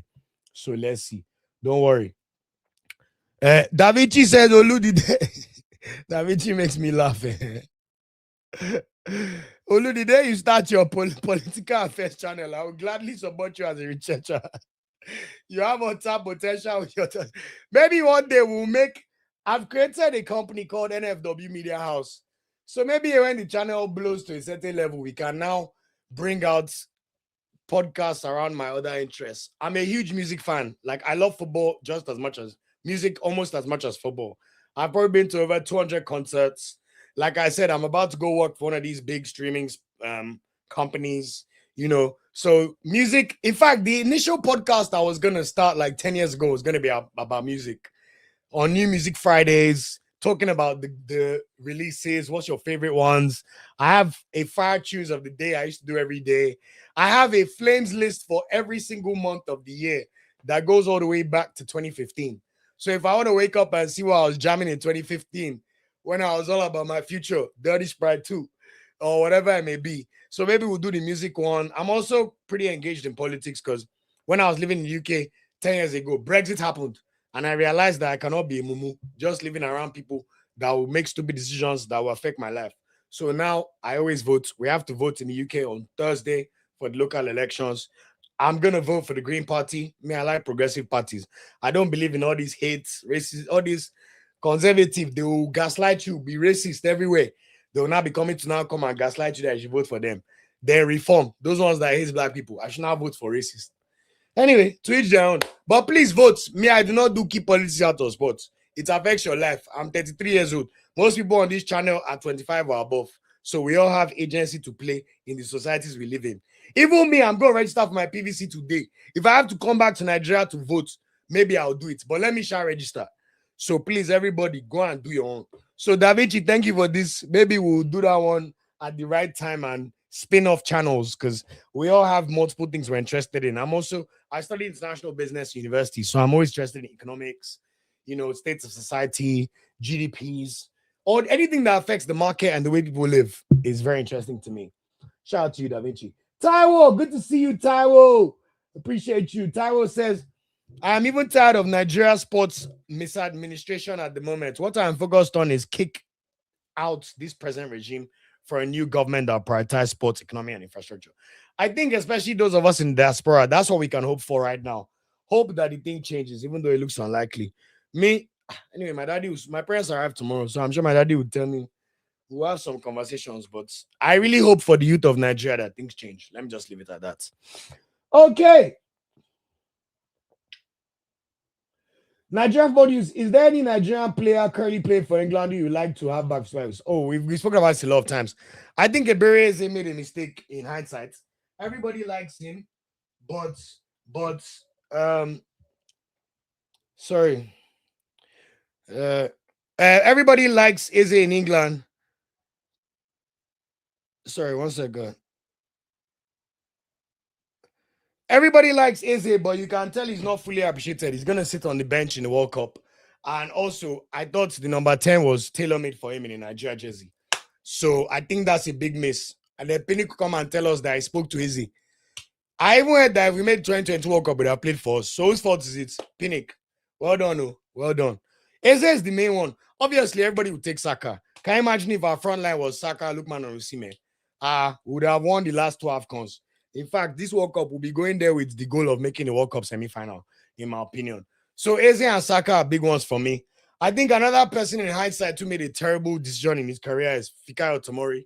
I think if Fikayo Tomori has 6 caps for England in 6 years, what a waste of talent and waste of international career. He could have even played for Canada. He could have been their captain in the World Cup as they're about to host.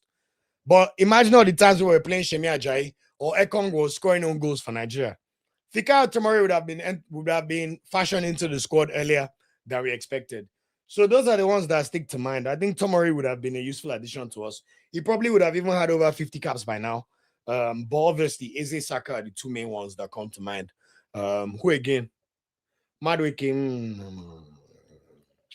The rest, honestly, I don't. This Rio Gomoa, if it was enough for the wise, let's see what we do. But I think Nigeria should be targeting one area for sure. So Eze is the one that pains me the most. And then if you move out of the England team, obviously Olise, but this is why I do PR for Nigeria on my channel. We're not well known enough in England, even with how much we love football and how passionate we are. That's what happens when you miss out on World Cups. Your rep decreases, no matter what you do. So let's keep watching. Well done. Thank you for all the failures. I hope this protest works. So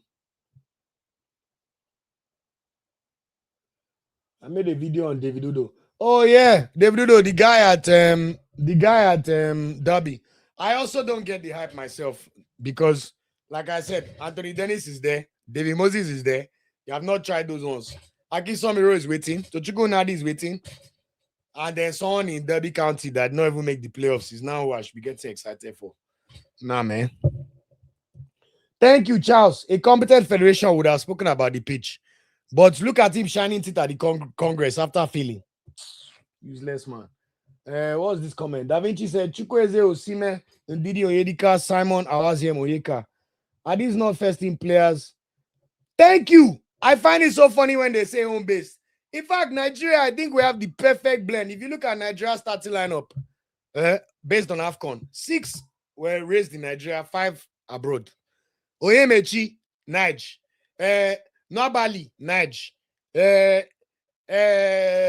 Basi, Ajayi, Osai, Iwobi, Ndidi, Oyeka, Lukman, Osimhen, Ako. 6 of our starters at AFCON were all born and raised in Nigeria. 5 were born and raised in England. Me, I have British passport. I was born in England. I grew up in Nigeria. So when I ever hear the home-based stuff, I don't even know if it's jealousy. Because most people in Nigeria, they pray for passports. So what is it? And I've told you 100 times, people that live outside Nigeria, your country means more to you because that's the way you tap into home. Do you think people in England are worried about tribalism or bigotry? That will not concern them. But the things and pillars that connect to your culture, football, music, food, marriages, wedding, all these things all matter extremely more over here. And I'm telling you, do you know how many times I've listened to Ashake concert in London? It's almost as if we are doing a Ashake festival in the whole London. So I hate this whole home base. They don't know why I play for Nigeria. When Bassi is almost 10 his hamstring against Morocco, they don't know that I don't know why he play for Nigeria. And then every time Nigeria fails, they'll try and blame a foreign-based player. They're all sick in the head. Yes, take it from me. Sick in the head.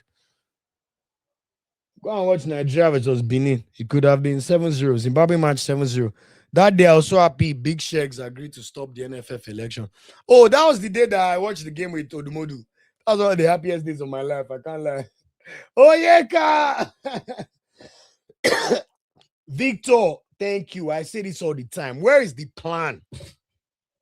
Let's even excuse their incompetence. Where is the 5-year plan? Where is the plan from now until the 2030 World Cup? But if it's to go and sit down in FIFA Congress and let Motsepe tell you that the whole of Africa will vote for Infantino, you see Gusau nodding his head like a donkey. But what do you actually do, Mr. Ibrahim? Or Alaji? Useless man. Sammy says, only be like say he be commentator before. I believe say he go fit talk for 2 days non-stop. I hear you. Law, someone told me in the comments a few months ago that I should do a commentary course. Honestly, I can talk for days. I've always been like this since I was 4 years old. Like, even my parents told me that I've always had a big mouth. But thankfully, we use it for the right things and wisdom. It helps with Swedish too, you know. If you can say the right things at the right time, it always helps. That's why now I'm fixing my 6-pack. I've used swag too much in my life to get babes. Let me now use double and get all the infinity stones. Shout out to you for that. I appreciate that. Olise Musiala Okafor would have played well for us. So this Okafor, I'm loving his Premier League. Adeyemi would have played for us for sure. In fact, I think he's another person that should have just waited, honestly. LV said, I think Nigeria. Thank you, bro. In diaspora, now your Super Eagles, they keep you connected to the country. In fact, I remember when I went to see Osimhen, I asked Tifeda, does he know that they don't put Osimhen's jersey name in Nike Town? Next time I have Osimhen's audience, I'll tell him, I'll go and take picture from Nike Town without his name so that I can go and tackle Nike and Gusa on my behalf. And then we'll see. Exactly, Charles. Look at Morocco's prep. Nobody has to talk too much. We can see it. So anyway, we can see what's going on. Everybody has. Ola, no problem. I disagree with you too. You see, when people don't want to take the comments the right way, why have you now used your brain to say, because we say you should pick your best talent, you have now insinuated, no, Osimhen, we use foreign born for under 17. Ola, who used their mouth to say that all under 17 should be foreign-based player? This is my problem with Nigerians. You hear one comment, you go and you say A, you decipher D, E, F, G, H from it. Who said we should not have under 17? Under 17, under 20, under 23 should all be home base now, for the most part. Then you siphon one or two. Or go and become like Morocco, where your under 20 team is so stacked that you can pull off your diaspora early enough, but you supplement your home team. This is why we said the league must work. If you have a working league, the talent pipeline to under 17, under 20 will be seamless. Not that, like Osimhen will tell us, they invite all of them to Abuja and tell them to kick the ball for 10 minutes. Ola, does that sound like a country with a plan? Please tell me. Don't mistake what we are saying. We say a country like Nigeria, pick your best talents. But you are now saying, no, there must be room for MPFL. MPFL is not birthright to be Super Eagles. Yes, we want our league to do well, but don't come and stain our whites. Then Super Eagles now do nonsense. You are the same person now come and complain and tell us that Super Eagles are not good enough. But because you want MPFL player, you not judge them the same way you judge everybody else. Please, don't mistake what we are saying, though. How under 17 team not be full of home-based players? That would not even make sense. But look at the under 17. Did they even qualify for AFCON? What are we talking about here? If people who come with comments, you will not come with the facts. What have the under 17? Ola, when last did the under 17 team make AFCON? Answer me that question. Riddle me this. When last did you watch a Nigerian under 17 team in a World Cup?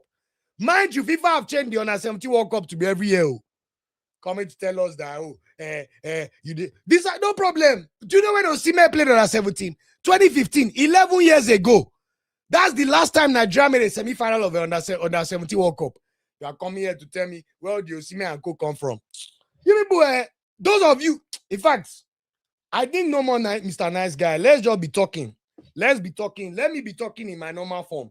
Because I think too much niceness making people not see the lights or understand the comments we're making on, or how much effort it comes to come and stand up and be talking about Nigeria's failures. Come and be telling me MPFL.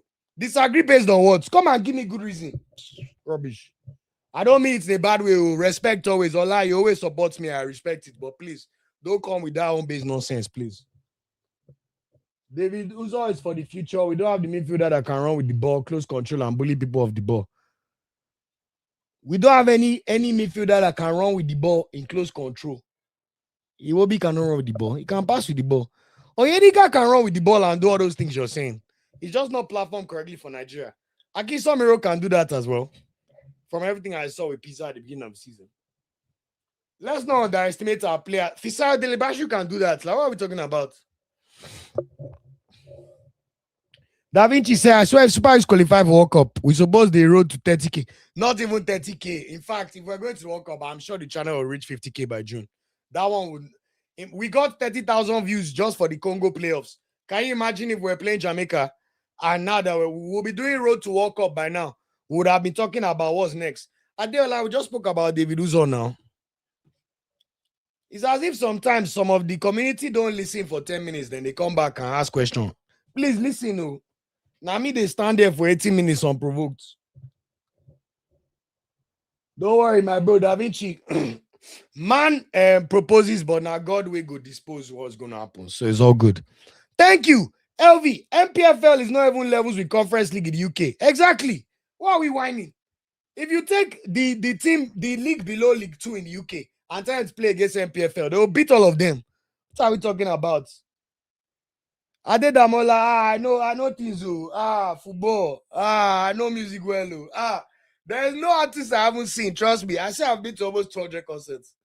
I'm a Drake super fan. I've seen Drake at least 10 times.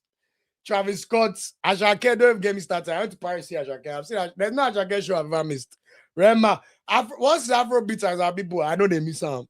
R&B self, and they go see some Walker very soon. Me and music were like this for sure. For sure.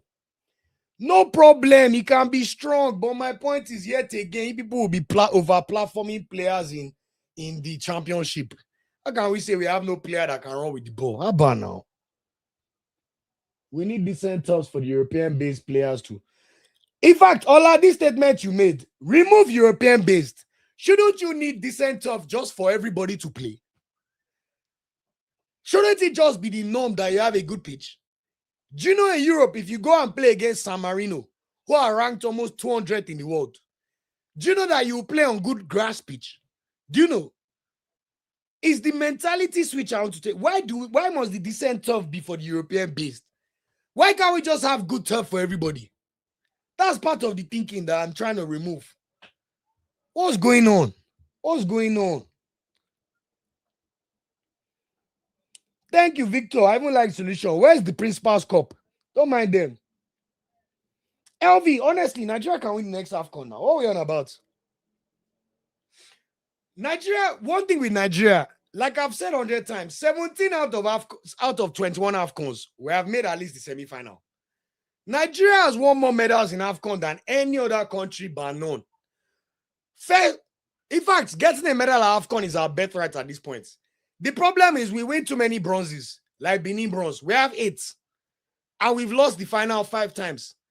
Even these last AFCONs, apart from 2019 when Eguavon, where was Eguavon? 2022 January, where Eguavon was the coach, and we lost to Tunisia. We make the semi-finals easily every time. Now, what we need to do, we have finished 3rd and 2nd in the last 2 AFCONs, and we have a coach that had us playing our best attacking football in this millennium that we've ever seen. Mind you, before we played Morocco and Egypt, Nigeria was 2 goals away from breaking the AFCON record for most goals scored in a tournament. Let us not forget these things. There is nothing we did not show in AFCON that shows that we are not ready to win it. We lost to Morocco, who were the home team, on penalties inside that stadium that was like a furnace from hell. I was there. I know the vibes. Bro, there's no world where Nigeria is not capable of winning. What are we talking about? After we lost to Ivory Coast, literally the last 2 AFCONs, we've lost to the hosts. Ivory Coast in the final, Morocco in semi-final on penalties. And mind you, we kept 4 straight clean sheets and scored 14 goals in the tournament. And Osimhen and the coach is staying, and we have even better talents ready for next year. And the next AFCON is played on neutral ground because for the first time in a long time, no favorite is actually hosting the tournament. Tanzania, Uganda, and Kenya cannot win AFCON, and they will all be hosts. So, all big boys, we have equal playing field. In fact, I think any advantage goes to the Anglophone-speaking countries. Nigeria, Ghana, who again speaks Anglophone, that is a big team that can win. Can we put South Africa there? No, I don't think so. Those ones, they like to talk too much, but we'll see the way they will humble them in World Cup. So, left to me, there's no better conditions for Nigeria to win the AFCON than this next AFCON. When I was in Morocco going to the stadiums, I had a good time, but when I'll go to the club, I'll be hearing I'll be hearing Francophone music, all this. I know when I go to Kenya and Tanzania, like I've gone before, in Uganda, they go run me Ashake, Silamba, Gratitude. They go play me on the bangers. Chiloba man gangster. I go here on my lady, they go with me to my lady. As Nigeria is winning, we'll go and enjoy ourselves inside club. May they run us the next whiskey jam. I can't even wait. LV, we can most definitely win. We are easily the 3rd best team in Africa right now, apart from Morocco and Senegal. But in a AFCON in Tanzania, Uganda, in the summer, Anglophone country, come on. In fact, I think if we don't win it, we should be upset. We don't pack bronze and silver too much, I beg. Let's go and win. Thank you, Da Vinci. If a Nigeria player plays an African League right now, we don't even really call them up for Super Eagles unless they play as a goalkeeper. Then it's now outfield player that we should now come and pick. Thank you, Da Vinci. Grace was given to Stanley. So I think people don't remember. Shout out to Emmanuel Arinde. He says, good day. If you want to know how low the local league has gotten, the champions of the league last season were beaten 7-7 home and away, not by North African. I know now. I was bringing the CAF Champions League results. I saw the way they beat Rivers United back and blue. I was even surprised they made it themselves, to be honest. Exactly. Ola, next AFCON is neutral ground for all the big boys. It's going to be such a vibe. LV was telling me that Ivory Coast was a vibe, and I want to feel that energy. I think the East Africans can provide it. It's also going to be the first East African AFCON since 1976 in Ethiopia. So that's what? 50 years? Yeah. First AFCON in East Africa in 50 years. So I'm very excited, man. And their women fine, like you said. If all of them, Kenya, and I know they love Nigerians, man. Those Kenyans, one buru. Every time I met a Kenyan babe, let's just say, Nigeria, thank God for soft power. We have to make a big comeback and win the next cups. Exactly. Thank you, Charles. We have to. And then finally, so I can crack on with the show. I have 20 minutes left. Oh, I saw that Remo Stars one, Emmanuel. You're right. Super Eagles is clearly third best team in Africa. I agree. What do you think we need to do to surpass those two? Structure. Play high grade friendlies, respect your league, bring forward a 5-year plan, figure out other stadiums in Nigeria. Where is the training facilities for the national team? How we need to do everything to make sure that when the Super Eagles play games in Nigeria, they're in as much of a conducive environment as possible. Do you get what I'm saying? That's what we need. We need to just sort out the basics. Nigeria is playing a match. Where's the broadcasting? Where's the press conference with the right backgrounds? With your right sponsors? Eric Shaw should announce a team and do a press conference. Not just drop it on Twitter and then we're asking questions. Get the basics right. Go and do everything Senegal and Morocco are doing right now. That's where I will start, honestly. So let's see what happens. So we move. Super Falcons can definitely win the next AFCON. The only problem is they always have to do it off their own grit and their own determination because NFF are committed to making their lives useless. So anyway, guys, you see why I don't like, but I don't talk through the whole comments. 20 minutes to match that. Okay, guys, let me speed run through the rest of the show. So just for everybody's knowledge, since it's even timely since we are speaking about AFCON. CAF confirmed last week that the AFCON 2027 draw date and tournament dates were set. So we now have all the dates. The tournament will start on the 19th of June 2027. So next summer is going to be the first summer we have where since 2019 that an AFCON is going to be played in the summer. I remember the AFCON we lost from that marriage free kick. So we go again. But more importantly, no clubs in Europe are going to be crying about their players. And it's going to end on the 17th of July, 2027. The official group stage draw for the qualifiers will be done on the 19th of May. So in exactly 2 weeks from today, 2 weeks and 1 day, Tuesday, 19th of May, we will know who Nigeria's opponents are going to be for the AFCON qualifiers. Now, this is where I think CAF are very stupid. Match day 1 and match day 2 of the qualifiers will be from 21st of September to 6th of October. No problem. International window 1. Match day 3 and match day 4 will be from the 9th to the 17th of September. This is where I have a problem. Match day 5 and 6 of the qualifiers for AFCON will be done between the 22nd and the 30th of March. You guys heard me correctly. CAF, as a result of bowing down to FIFA pressure, have now set the final 2 qualifying rounds for AFCON to be played in the final weeks of March, just like we saw those World Cup playoffs taking place at the end of March.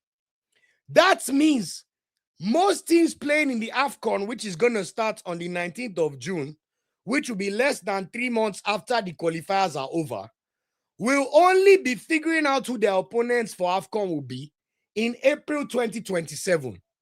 Are you people with me? So, what AFCON qualifiers are going to end in March next year. And the tournament's supposed to start in June. So, when are they going to do the actual AFCON draw? And you're telling me that you're giving teams less than 3 months to prepare for an AFCON. And we all know that after the March international break, there will be no more international breaks until the beginning of June. So, all these players, like we normally do for AFCON, they will finish the season and then go straight to go and report for AFCON. And they only have known who their opponents are literally 2 months ago because they're not going to do the AFCON draw until April 2027. So, CAF are about to do the draw for a tournament less than 2 months before the tournament starts. Tell me how that helps your logistics. You need to buy tickets, hotel, figure out where your country is going to be based. Are we going to be in Kenya, Tanzania, Uganda? 3 countries. A ticket from London to Zanzibar is over £1,000. So, guys, tell me yet again, it's not just NFF, CAF. We already know how stupid CAF are from the AFCON anyway, and what they did with that whole giving away the trophy to Morocco. But, guys, did you hear those days? Does this sound like a federation with common sense? Amos Adamu, you are the new general secretary. Come and explain to me how you are finishing qualifiers in March 2027 for a tournament that will be starting less than 3 months after.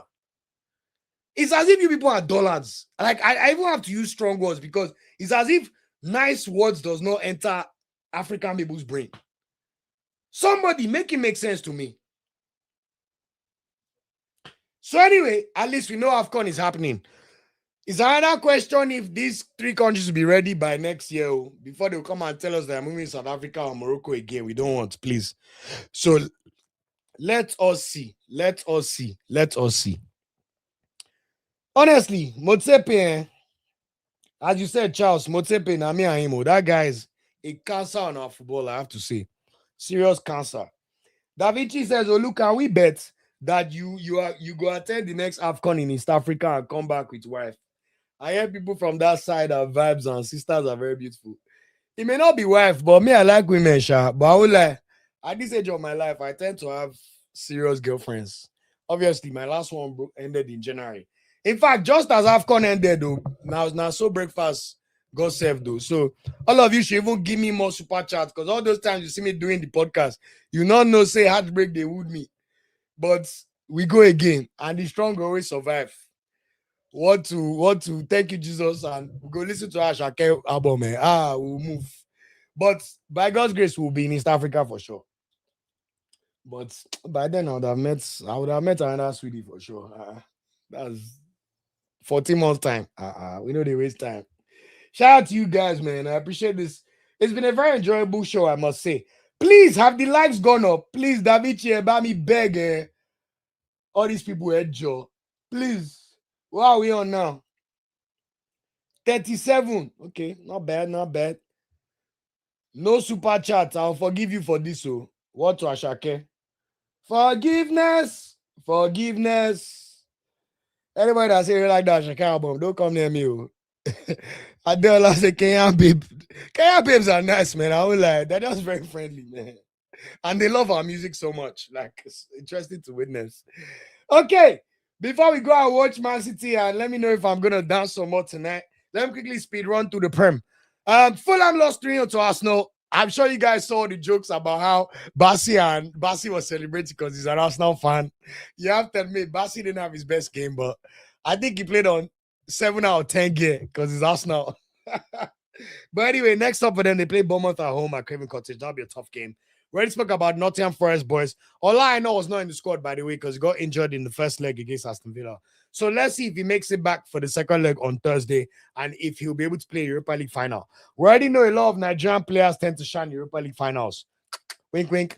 Jaribo also scored in the Europa League final about 4 years ago when Oliver Glasner's Freiburg beat Rangers. So let's see if Olaino can make it to a final. That would be fantastic. Also, Aroko Dare played 90 minutes over the weekend. Wolves drew 1-1 against Sunderland on Saturday. Santiago Bueno scored the equalizer with the header. Next up for them, they play Brighton away, but they're pretty much done and dusted. Uche was not in the squad. Right now, I see more posts of Christian Uche getting his hair done than playing football. So we just wish him well. It's well with you, Uche. We know you're a superstar. But just charge this season to the game, and we go again next year. Let's see if Palace are pretty much already in the Conference League final. It's a shame that Uche is not even able to enjoy that experience because not in the match they scored. And then in the league, they play Everton at home on Sunday. Premier League results, we know all about all of them, but Leeds were fantastic on Friday. Noah Okafor was sensational again. He's another player that I think in hindsight probably regrets playing for Switzerland. Anybody that plays for a tier 2 European nation, I'm sorry, all of them would rather play for Nigeria. He's not a Akonji that was wearing Nigeria jersey during 2018 World Cup. Who was playing for Switzerland, Denmark, Austria over Nigeria? Like, please get the fuck out of here, man. Please. So I even have one. Even there's one footballer, Bruno Ogbus. I know his sister. Shout out to Nena. She was asking me why I'd not shout out her brother as a Nigerian player. I said for now he's Swiss. He plays for Freiburg and he's a Swiss on 21 international. When he changed to Nigeria, they will call him out.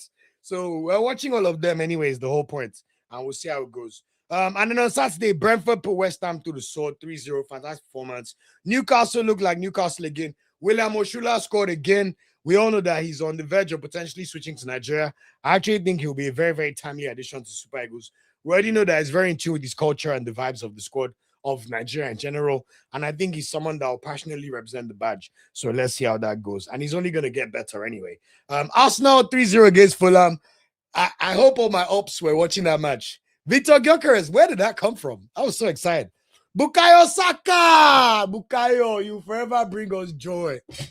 You will forever bring us joy, Bukayo. This is Bukayo's 45 minutes. Look man, let's go. The thing where Saka go do you tomorrow. You know go good though. You know go good. That 4-0 from League Face. Obviously, we'll not beat 4-0 again, but I hope it's like a 2-0. It's gonna be a tough match. I know I'm deceiving myself. It's gonna be a tough match. We could even lose on pens, but I'm hoping that Champions League final. 20 years. God, we're so close. I need that. And then Bournemouth was sensational yesterday. Guys, do you see Krupi Jr.? This guy, oh my God, Krupi Jr. I'm in love with this guy so much. Like, apart from Gibbs White, Krupi Jr., I need you at the Arsenal, man. I need you at the Arsenal, bro. I need you. Then Man United, congratulations, 3-2 win. I was watching the game with my Liverpool fan brother. I was surprised Liverpool brought it to 2-2. So United fans, well done for actually getting back to 3-2 to finally win the game. So well done to United fans. And Villa, oh my God. Shame, shame, shame, shame. What was that yesterday? Fair play to Tottenham, though. Gallagher's goal was fantastic, I have to say. And Richarlison. Guys, once the World Cup is coming, Richarlison, something just happens to him and his blood just rises. Do you know Richarlison is by far Brazil's most important attacking player? Go and look at Rafinha, Rodrigo, Vinicius, all their records for Brazil. All of them useless. Only Richarlison, 20 goals in 52 caps. So just know now is May. Richarlison is warming up for his number 9 spot. He's definitely going to start. If they relegate Tottenham, Richarlison will be there. So that was interesting to see. And then, of course, we saw what Nottingham Forest did to Chelsea today. That was fantastic. But now is the big one. I cannot wait. In 8 minutes' time, Everton. What do you have for me, David Moyes? What do you have for me? You signed Mikel Arteta to move to England from Rangers to Everton. Now, your son needs a favor from you, Moyes. What can you do for us? First game against Man City at the Hill Dickinson Stadium. We know you still have a chance for Europe, Moise. Iliman Ndiaye, what do you have for me? Please, can I just be what do you have for me? We'll be seated in a few minutes. So let's finish this. Anyway, we'll see how the rest of the games go. I will do the preview of the Premier League fixtures on Thursday, as I usually do. In the Championship, main thing to know is Frank Onyeka is now a Premier League player. He's been signed permanently by Coventry. They beat Watford 4-0 on Saturday for their last game. Onyeka was rested. Shemi Ajayi was on the bench for Hull, but they won 2-0 over Norwich, and they will be in the playoffs. They're playing against Millwall on Friday, so they'll be playing against Femi Aziz. Femi Aziz is likely to become a Nigerian international in the Unity Cup, and I must say he's an exceptional player. Team of the season in the Championship, scored another fantastic goal over the weekend. Honestly, the finish was so sexy. I get the hype. But I heard he may move to Brighton or Bournemouth. So let's see where he ends up coming to. That'll be amazing. Emmanuel, I don't need the favor. If my team keep winning, we're going to win the league. This is what I always say about ops. You guys, you let your HF for Arsenal blind your wisdom. How are we begging? We are winning our games and we are doing what we have to do. Emmanuel, what's your team? He cannot pass Chelsea. Once people talk like this, they are Chelsea fans. 100%. 100%. They are Chelsea fans. Anyway, other games we are aware about. Although Gonko, we spoke about that earlier. Wrexham have missed the playoffs. So let's see what happens to him in the summer and what's next. Osai Samuel also played 90 minutes to end the season. So let's see what happens for Osai Samuel. You cannot remain a championship player. I'm sorry. You're too good for that. We saw you at AFCON. Alebi Osho as well also played 71 minutes as Blackburn lost to Leicester 1-0. Alebi Osho also, we're going to see where he end up in the summer. Of course, you're a Chelsea fan. It's so clear. After they lost 3-0, this is how they use their pain to try and survive. Don't worry, Emmanuel. I know that pain is hurting your heart. Stop pretending. Awoniyi is making you cry. If you like, put all the comments you can put. It's not going to change the fact that Chelsea are on the verge of finishing 12th. And then what again? In Syria, Gift Orban continues to not be in the squad for Verona. I think he's played this last game for them, and they're already relegated anyway, so he needs to just go back to Hoffenheim. Gift Orban, beg Hoffenheim. They might be in the Champions League or Europa League. Tell them sorry, whatever you did, and start bagging goals again. Maduka, of course, we already spoke about his exploits. His final game against Cagliari away. Fisara Delebashu is playing against Cremonese right now. He is on the bench. I am pretty sure that they were losing 1-0 from a goal by Bonazzoli. Oh, they won 2-1. Hallelujah. They scored 2 goals. One in stoppage time to win 2-1. Fantastic. Did Fisara enter the pitch? Of course, Fisara entered the pitch. Fantastic. Okay, so Fisara won 2-1. And next up for them, they played the newly crowned league champions Inter Milan at home on Saturday before they play them in the league 4 days later. Akisomiro also started. Drosimi came off the bench for Pisa. Sorry, I'm having hiccups, but they've been relegated. Akisomiro will go back to Inter. We'll see what happens in the summer for him. In La Liga, Lukman was on the bench for their 2-0 victory over Valencia over the weekend. They're preparing him strictly for tomorrow night. So let's see how he gets on in the Champions League semi-final tomorrow before they play Celta Vigo. As for Adams and the Sevilla boys, they will be playing tonight. Very, very crunch time because these bombs are on the verge of getting relegated. They play Real Sociedad tonight. The match kicks off at the same time as the Everton City game. So let's see if they can pull themselves out of relegation. While Omar Sadiq played 90 minutes and was unlucky not to score, but Valencia lost 2-0 to Atletico on Saturday. Bundesliga, I already spoke about Nathan Tella's exploits over the weekend, scoring a goal and assist as Leverkusen beat Leipzig by 4-1. Next up for them, they played Stuttgart away. So that's a straight direct battle between 4th and 5th for the final Champions League spot. Filippo Tella remains suspended, but Joran Tornariga started for Hamburg as they beat Frankfurt by 2-1 on Saturday. Next up for them, they play Freiburg, who have Noah Atubolu, the Nigerian eligible goalkeeper that refused to look at us. So us two, we act like it does not exist. Good. Felix Zago and Boniface were not in the squad. For Werder Bremen, they lost 3-1 to Auberg. They're still in danger of potentially getting relegated, but for now, they're okay. They play Hoffenheim next. And then in Ligue 1, Moses Simon played 90 minutes. Paris FC beat Brest 4-0. They really handled that Brest very well. That was such a British joke. I'm so sorry. Anyway, next up for Paris, they play Rennes away on Sunday. Chidozie Awoniyi finally played 90 minutes, and would you believe Nantes actually beat Marseille by 3-0? But a little too late. Too little too late for Nantes. They will be getting relegated. Next up for them, they play second place Lens, so they're probably going to lose that game. Tochukwu Nadi played another 90 minutes for Marseille, but show you how dysfunctional Marseille are. They played Tochukwu Nadi as the right back. He played the entire 90 minutes at right back. How will Marseille lose 3-0 to relegation-threatened Nantes? Marseille, honestly, what a basket case of a club. Next up for them, they play Le Havre. In Portugal, I already spoke about Murphy and Sanusi as Porto beat Alverca 1-0 yesterday to clinch the league title. So that's done and dusted. I also spoke about Omar Abubakar coming off the bench to score the equalizer for Malicao against Benfica to make it 2-2. Next up for him, he'll be playing against Estrela, which is where Ibrahim Marcos is playing for. Ibrahim Marcos also played for Estrela over the weekend. They're 15th, and they have to be careful not to get relegated. Isaac James, on the other hand, started the game against Porto that they lost 1-0 on Sunday. But keep shining, Isaac James. We're watching you. And thanks for the kind words. He sees our comments, and he's one of the players that appreciates what we do, so I appreciate him too. Rafael Yedika, on the other hand, Club Brugge are now top of the league in Belgium after they beat Anderlecht 3-1 yesterday. Onyedika played 11 minutes in this game, and they were helped by the fact that Union Saint-Gilloise lost to St. Truden 1-0. So now Club Brugge are on the verge of reclaiming their league title, which they lost to Union Saint-Gilloise. But they will play Union Saint-Gilloise at home in a few weeks' time. So the winner of that game will probably win the tournament. In Turkey, we already spoke about Osimhen and Galatasaray's bad week out, but they get the chance to clinch the title against Antalyaspor at home at Rams Park on Saturday. So I'm sure they'll get the job done. As for Trabzonspor, Onuachu and Chibike Nwaiwu played all 90 minutes. I have to say, Chibike Nwaiwu was excellent in this game. Like, this guy is amazing. I'm telling you. 1-1 draw against Gotsepe. Anthony Dennis also played in that game, and he's another player that I believe should be in the Unity Cup squad for sure. You know, next up for Trabzonspor, they play with Rendidi's Besiktas away. That will also be a potential curtain raiser of a potential Turkish Cup final. And that is because Besiktas have to play Konyaspor in the Turkish Cup at 6:30 p.m. on Tuesday tomorrow before they then play Trabzonspor at home. But both teams have a chance to make it to the Turkish Cup final, especially because Fenerbahce and Galatasaray are out. In the Czech Republic League, I already spoke about Igor Ogbo scoring the opening goal for Slavia Prague as they march towards yet another league title. Samuel Isife came off the bench, played the final 20 minutes, while David Moses started the game as well. Bruno Yemechi at the moment is not in the squad for Olympiacos, which tells me he's slightly injured. I already spoke about Kelechi Iheanacho's exploits for Celtic earlier today, which he scored yesterday, the winner against Hibs. And Emmanuel Fernandez is currently playing against Hearts. And oh my God, Hearts won the game 2-1. Wow, Lawrence Shankland. That is a bad result for Rangers.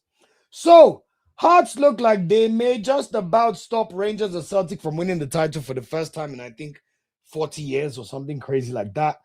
Rangers are now out of the title race. They're 7 points behind Hearts after losing their last 2 games. I can't see them making up that gap. But if you're Celtic, you're only 3 points behind Hearts, and you get to play Hearts very, very soon. Your final 3 games of the season will literally be Rangers at home, Motherwell away, and then you get to play Hearts at home on the 16th of May in just under 2 weeks. So let's see if Kelechi Iheanacho can get his title. Emmanuel Fernandez, you were named in the team of the season. You've done your job for Rangers. I think you should carry your talent and move to the Bundesliga in the summer. And we already know that your future is super, super bright.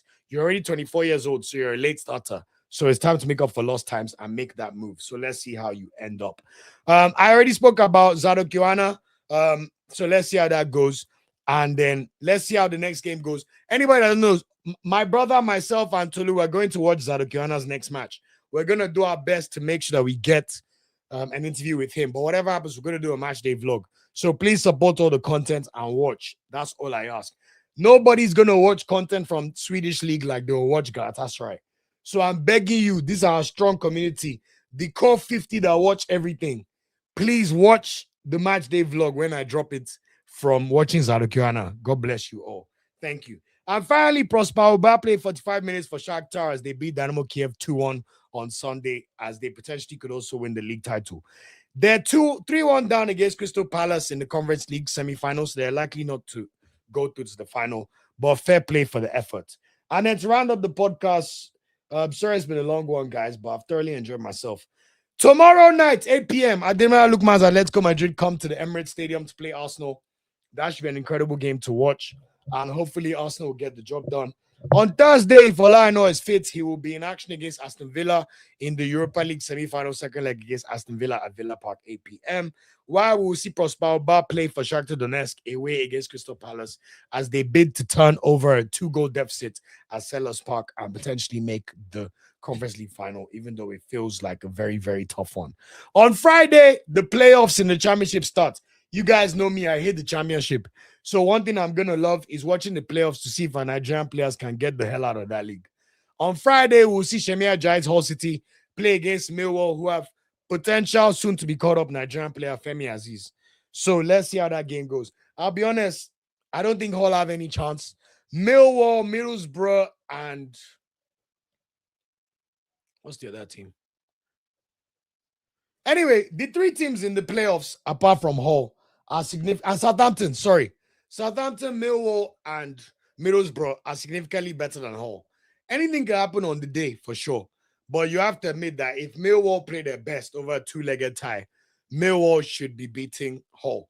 Especially because Millwall were very unlucky not to qualify directly on Sunday. So let's see how it goes. But either way, Ajayi, if you can get back to the Premier League, that would be amazing. But if Femi Aziz is about to make it to the Nigerian squad, I mean, we all hate the whole racist talk about Millwall. So I don't know if I want Millwall back in the Prem. Whatever happens, I feel like we're going to watch Femi Aziz in the Premier League next year. So that's good. So may the best team win on Friday. On Saturday, Maduka Okoye's Udinese go away to play Cagliari at 2 p.m. Nathan Tella's Leverkusen goes away to play against Stuttgart in that crucial Champions League fight at 2:30 p.m. At 3 p.m., we'll see the Fulham Nigeria boys, Chukwueze Ambassi, because Iwobi still injured, play at home against Bournemouth. Happy birthday to Alex Iwobi, by the way. He turned 30 today or yesterday. What an amazing Super Eagle. 99 caps for the Super Eagles, soon to become the 5th member of the 100 Club of Super Eagles. So congratulations to him, by the way. Also, 3 p.m., Tulare Kodari's Wolves play Brighton away at Amex. They're going to lose. Then Sevilla's boys, Adams and HK, will be in action against Espanyol, 3:15 p.m. Then Lukman's Atletico play against Celta Vigo, 5:30 p.m., while Osimhen will get the chance to seal the league title at 6 p.m. as Galatasaray host Antalyaspor at Rams Park. At 6 p.m. at the same time, we'll see Besiktas with Ndidi host Onuachu, Chibike Iwewu, and Anthony against Trabzonspor at 6 p.m. And then 8 p.m., we have the Coppa Italia title rehearsal as Lazio and Fisara di Libashu host Inter Milan at the Stadio Olimpico at 8 p.m. on Saturday. On Sunday, we see another old firm derby at 12 p.m. Kelechi Iheanacho Celtic host Emmanuel Fernandez Rangers at Celtic Park. Obviously, Rangers can no longer win the league, but if they could spoil the party and give it to Hearts, I'm sure they would love to do that because Celtic are their biggest rivals. And then, of course, at 1 p.m. Nigeria time, which would be 2 p.m. in Sweden, Zadok Yohanna's AIK will be at home in the Stockholm derby against Djurgårdens, which I will be at the stadium myself to watch. Quite intrigued to see how that game goes. And then an hour later, we'll see Awoniyi and Ola Aina's Nottingham Forest host Newcastle at home. At the same time, Uche's Crystal Palace will be hosting Everton at Selhurst Park. Glasner, please now, Ejo. Please play Uche small now. Even if it's 10 minutes, Ejo. Glasner, we're begging. Please. Please play my boy. Then at 2 p.m. same time, we see David Kerense play at home against Pizzas Akisorimo and Dorosimi. 3:15, Omar Sadiq's Valencia goes to San Mamés to play Athletic Bilbao. And then in the late games on Sunday, Moses Simon's Paris FC goes away to play Rennes, who are still fighting for a Champions League spot. And finally, Tochukwu Nadi's Marseille go away to play Le Havre. So that is it for this episode of the podcast. Thank you for sticking with me. It's been a long one, but very enjoyable. I'm glad we were able to get this done before the match.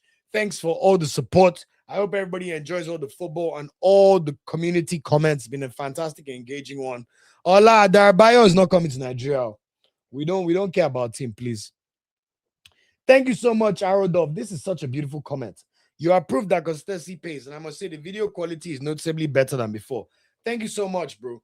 This means Aro must have been watching us before 2025. Because last year, we've now been stepping up the equipment. Obviously, everything costs money, but also, I have my Osimhen jersey being framed. So once it arrives, just to let you know how expensive these things are, so you know the cost of things. To frame that Osimhen jersey is £100. £100 in Naira is what? 200,000 Naira. I want people to know so that you understand the kind of money we have to pay in the name of Super Eagles. Yeah, over 200,000 Naira. But anyway, it's coming. So shout out to everybody. Taiwo says, I can't wait to see new players in our wings, midfield, and striking positions. Zadok Yohanna and Femi Aziz, David Moses, Mubarak Suleiman, Tochukwu Nadi, Agi Somero, David Uzo, and the rest. I agree, my brother. Let's see how it goes. That would be amazing. Exactly, Victor. Nigeria did not make it to. We did not make it to. Under 17 World Cup. Under 17 AFCON, we're not even there. We didn't even qualify for under 17 AFCON. Yes, CAF did not help us by regionalizing the qualification, which means we lost to Ivory Coast, but still, we're not there.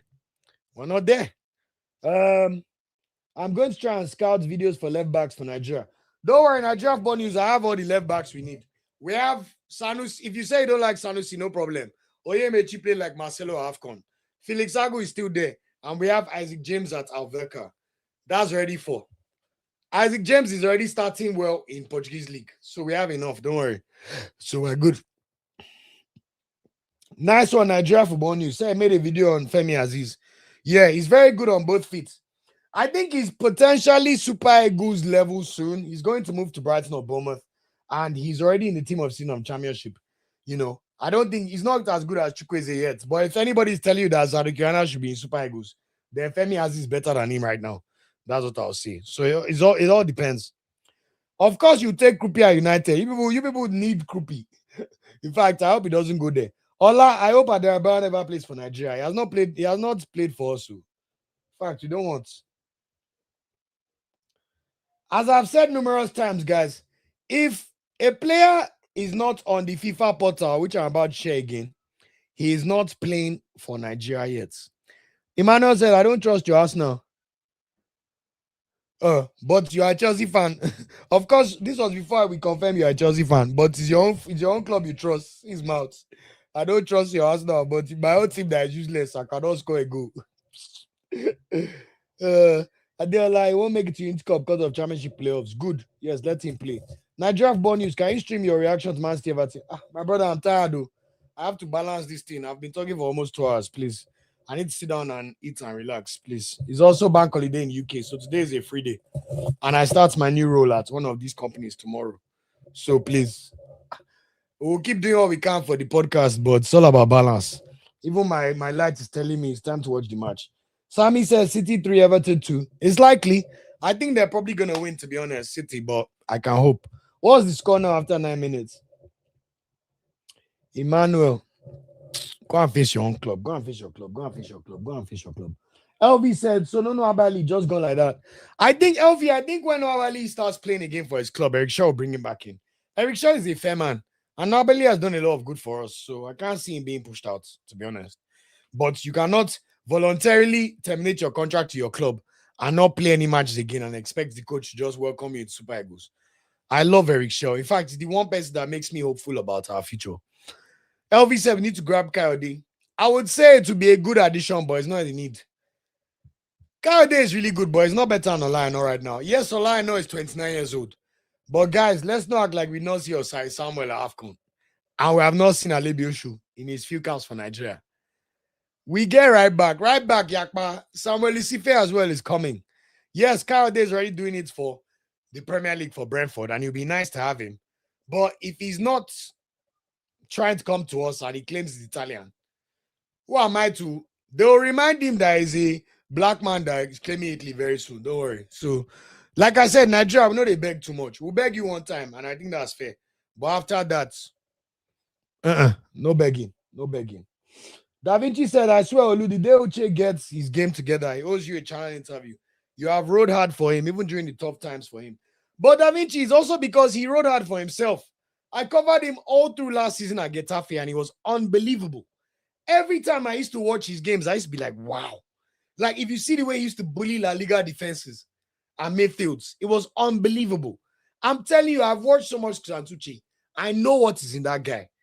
Left to me, though, the only thing I would say, I tried to reach out to him for us to hang out in England, though. Let me see. And he did not allow like that. He said thank you like that. But me, I don't beg anybody. If you need a help, we'll allow you. But me, I know the beg friend. Until I had to go and watch match. See me, I didn't even ask Osimhen for anything. We'll get our ticket, just get us inside. So if I was him, I would have. If I was Kladuche, I would have reached out to Oluke and done some work together. You know, I live in London. But instead, we are seeing you more known for changing your head and playing football. We could have helped you amplify your news, but it is what it is. Switch down. Charles says our defense is looking good for years. Only worries are the midfield and powerful number 9 in case of Osimhen. I agree. I like this take on Uche. Well said. I like this. Just to finish on Charles' comments. Even in midfield, I'll be honest, we have nothing to worry about apart from creative midfield. Because when you look at our CAM talents, our actual central midfield talents, even for a 2030 World Cup pool, Oyedika will still be 29, Tochukwu Nadi will be 26, Akisomiro will be 25, Anthony Dennis will be 26 years old, David Moses will be 26 years old. That's already 6. Even Alassane Yusuf in MLS will only be 29. So when it comes to central midfielders, I think we're pretty much stacked. And that's minus the David Ozos or Ugochukwu or all these ones that were not even Iregbunam. But what I do agree with you is that central attacking midfielder. Because, yes, Lukman may still be at the top of his powers at 32, but we cannot bank on it. Fisayo will still be 29. Chrisant Uche will be 27 by the next World Cup. So, as far as this season is only a one-off bad season for him, he'll be fine. And we've got the talented number 10 at Slavia Prague, Mubarak Suleiman. He's only 18 years old. So, by next World Cup, he'll be 22. But, of course, if we had a Nwaneri we could add to this, or an Ngumoa, all of a sudden, you're feeling pretty excited about your talent. Because, obviously, when you look at right wingers, Zadok Yohanna will be 22 by the next World Cup. You know, Prosper Oba will be 26. Yusuf Bamdele will only be 29. Nathan Tella will only be 30 by the next World Cup. And he was born and raised in England, so we know his real age. Even Chukwueze will just be 31. You know, left winger, Sani Suleiman will be 23. If his Leipzig move goes well, he should still be around the team. We need more left wingers, though.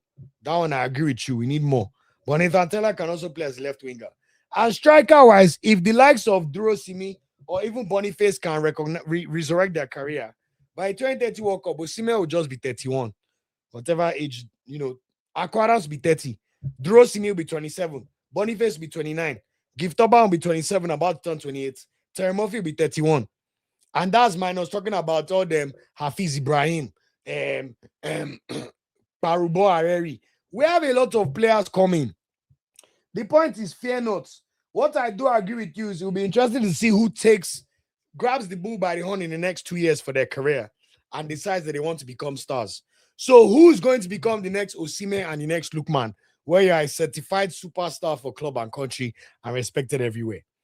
Because you can either become a Chukwueze, where you had the potential to become an Osimhen too, but you decided that I'll rather be mid-table, it's okay. You signed for AC Milan, you did not prosper there. You've come to Fulham. You've even stopped prospering at Fulham. And I have to say, yes, against Arsenal, it didn't look great, I must say. So that's what I'll be intrigued to see. Can Yohanna become a lookman? Intrigued to see. Can Rafael Durosimi figure things out? Uchenna Ogundu, that is 20 years old. He has a start season at Aalborg next year. Can he figure it out? Salim Fago, can you score 20 goals for Victoria Pilsen next year? Let's see. I even discovered a new Nigerian player in the Swedish league, Odera Adindu. He plays for the top of the league team in AFCON right now. Serious. He even scored the winning goal for them on the weekend. He's only 20 years old. He's been coming off the bench. But which of these players is going to grab the bull by the horn? We have George Lenny Kenna that went to go and waste his career in Saudi Arabia. What are you going to do? France are never going to call you up. You better face your reality soon. What kind of striker do you want to be? William Oshula. Will Oshula become a fantastic, fantastic striker? You can see the workings of what's coming for Oshula. If he can score 4 goals in his last 6 games, next year he could score 15 in the Prem. Who knows? So let's see how it goes. I think there's a lot of things for us to see how it goes. But I'm nowhere near as panicky about Nigeria's future squad as I was before, because we keep churning out talent and we have a lot of young players. But what we need now is that top high-end quality. Who can we put on a pitch with Lookman? You see how someone asked me who plays for England that he wish played for Nigeria. Can you imagine if we're going to this World Cup and our starting front line was Victor Osimhen up front, Lookman on the left, Saka on the right, and Ebere Chieze in the middle? You said fear of God go strike you now if you're an opponent now. You said you go feel him now. What are we talking about? So let's see how it goes. Let's see how it goes. Thanks for that comment. LV, my brother, God bless you, man. As you bless me, may God bless you too. May your cup never run dry. I'll even play for Man United small. May you get close to challenging us now for the title next year in Jesus' name. Thank you so much for the super chat, my brother. I appreciate you, bro. I appreciate this so much. Set piece taker, I agree, but Lookman was very good at taking set pieces at AFCON, and he will be. I must say, we scored at least 2 or 3 headers at AFCON just from set pieces. Indeed, Shemi Ajayi. So I know we have set piece takers, but obviously, the more the merrier. Let's put it that way. And then finally, let me end this podcast and go and watch this match. Charles says, I don't want us losing in Gomoa. He said he wants to win the World Cup. We seriously need to up everything, and play offer. I agree. I think it's actually very gettable, especially with the whole Basi link. You know, like I said, the guy watched AFCON semi-final. It was in Basi's comments. So let's see what's going on that front. And then finally, Da Vinci says, Olu, I heard a deal between Stanley and Simba collapsed. I haven't heard anything, I'll be honest. To be honest, my ability to get African news is slightly harder to verify sources than the ones on ground. But if it's fumbled, it's too bad for him. I still think Stuanawale was very, very stupid. How can you terminate your contract outside of the transfer window? Who do you think you are? Because you've gotten bronze medal in Nigeria. Now you have not played football in 4 months.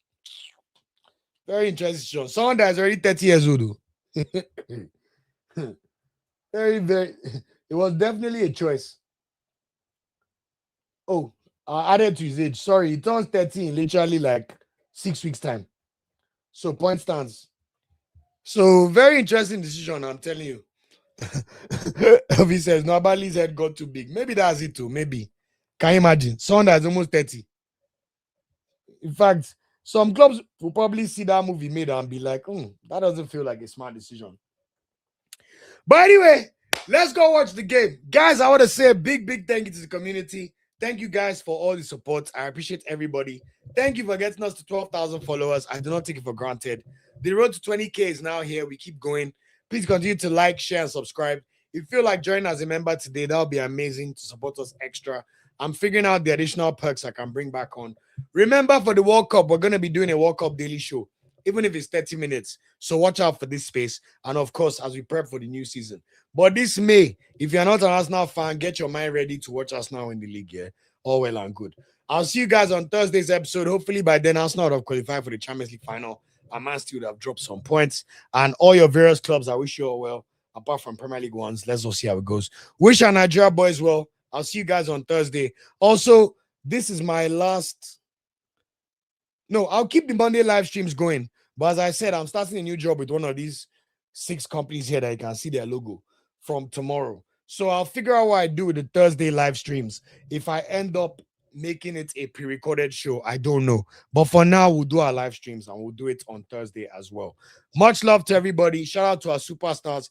Congratulations to those who won league titles, and congratulations to those who are about to win league titles or cups over the coming week. Much love to everybody, and let's enjoy this football. Peace out, and I'll see you guys on the next episode. Thanks for all the love, and I'll see you guys later. Ciao, ciao.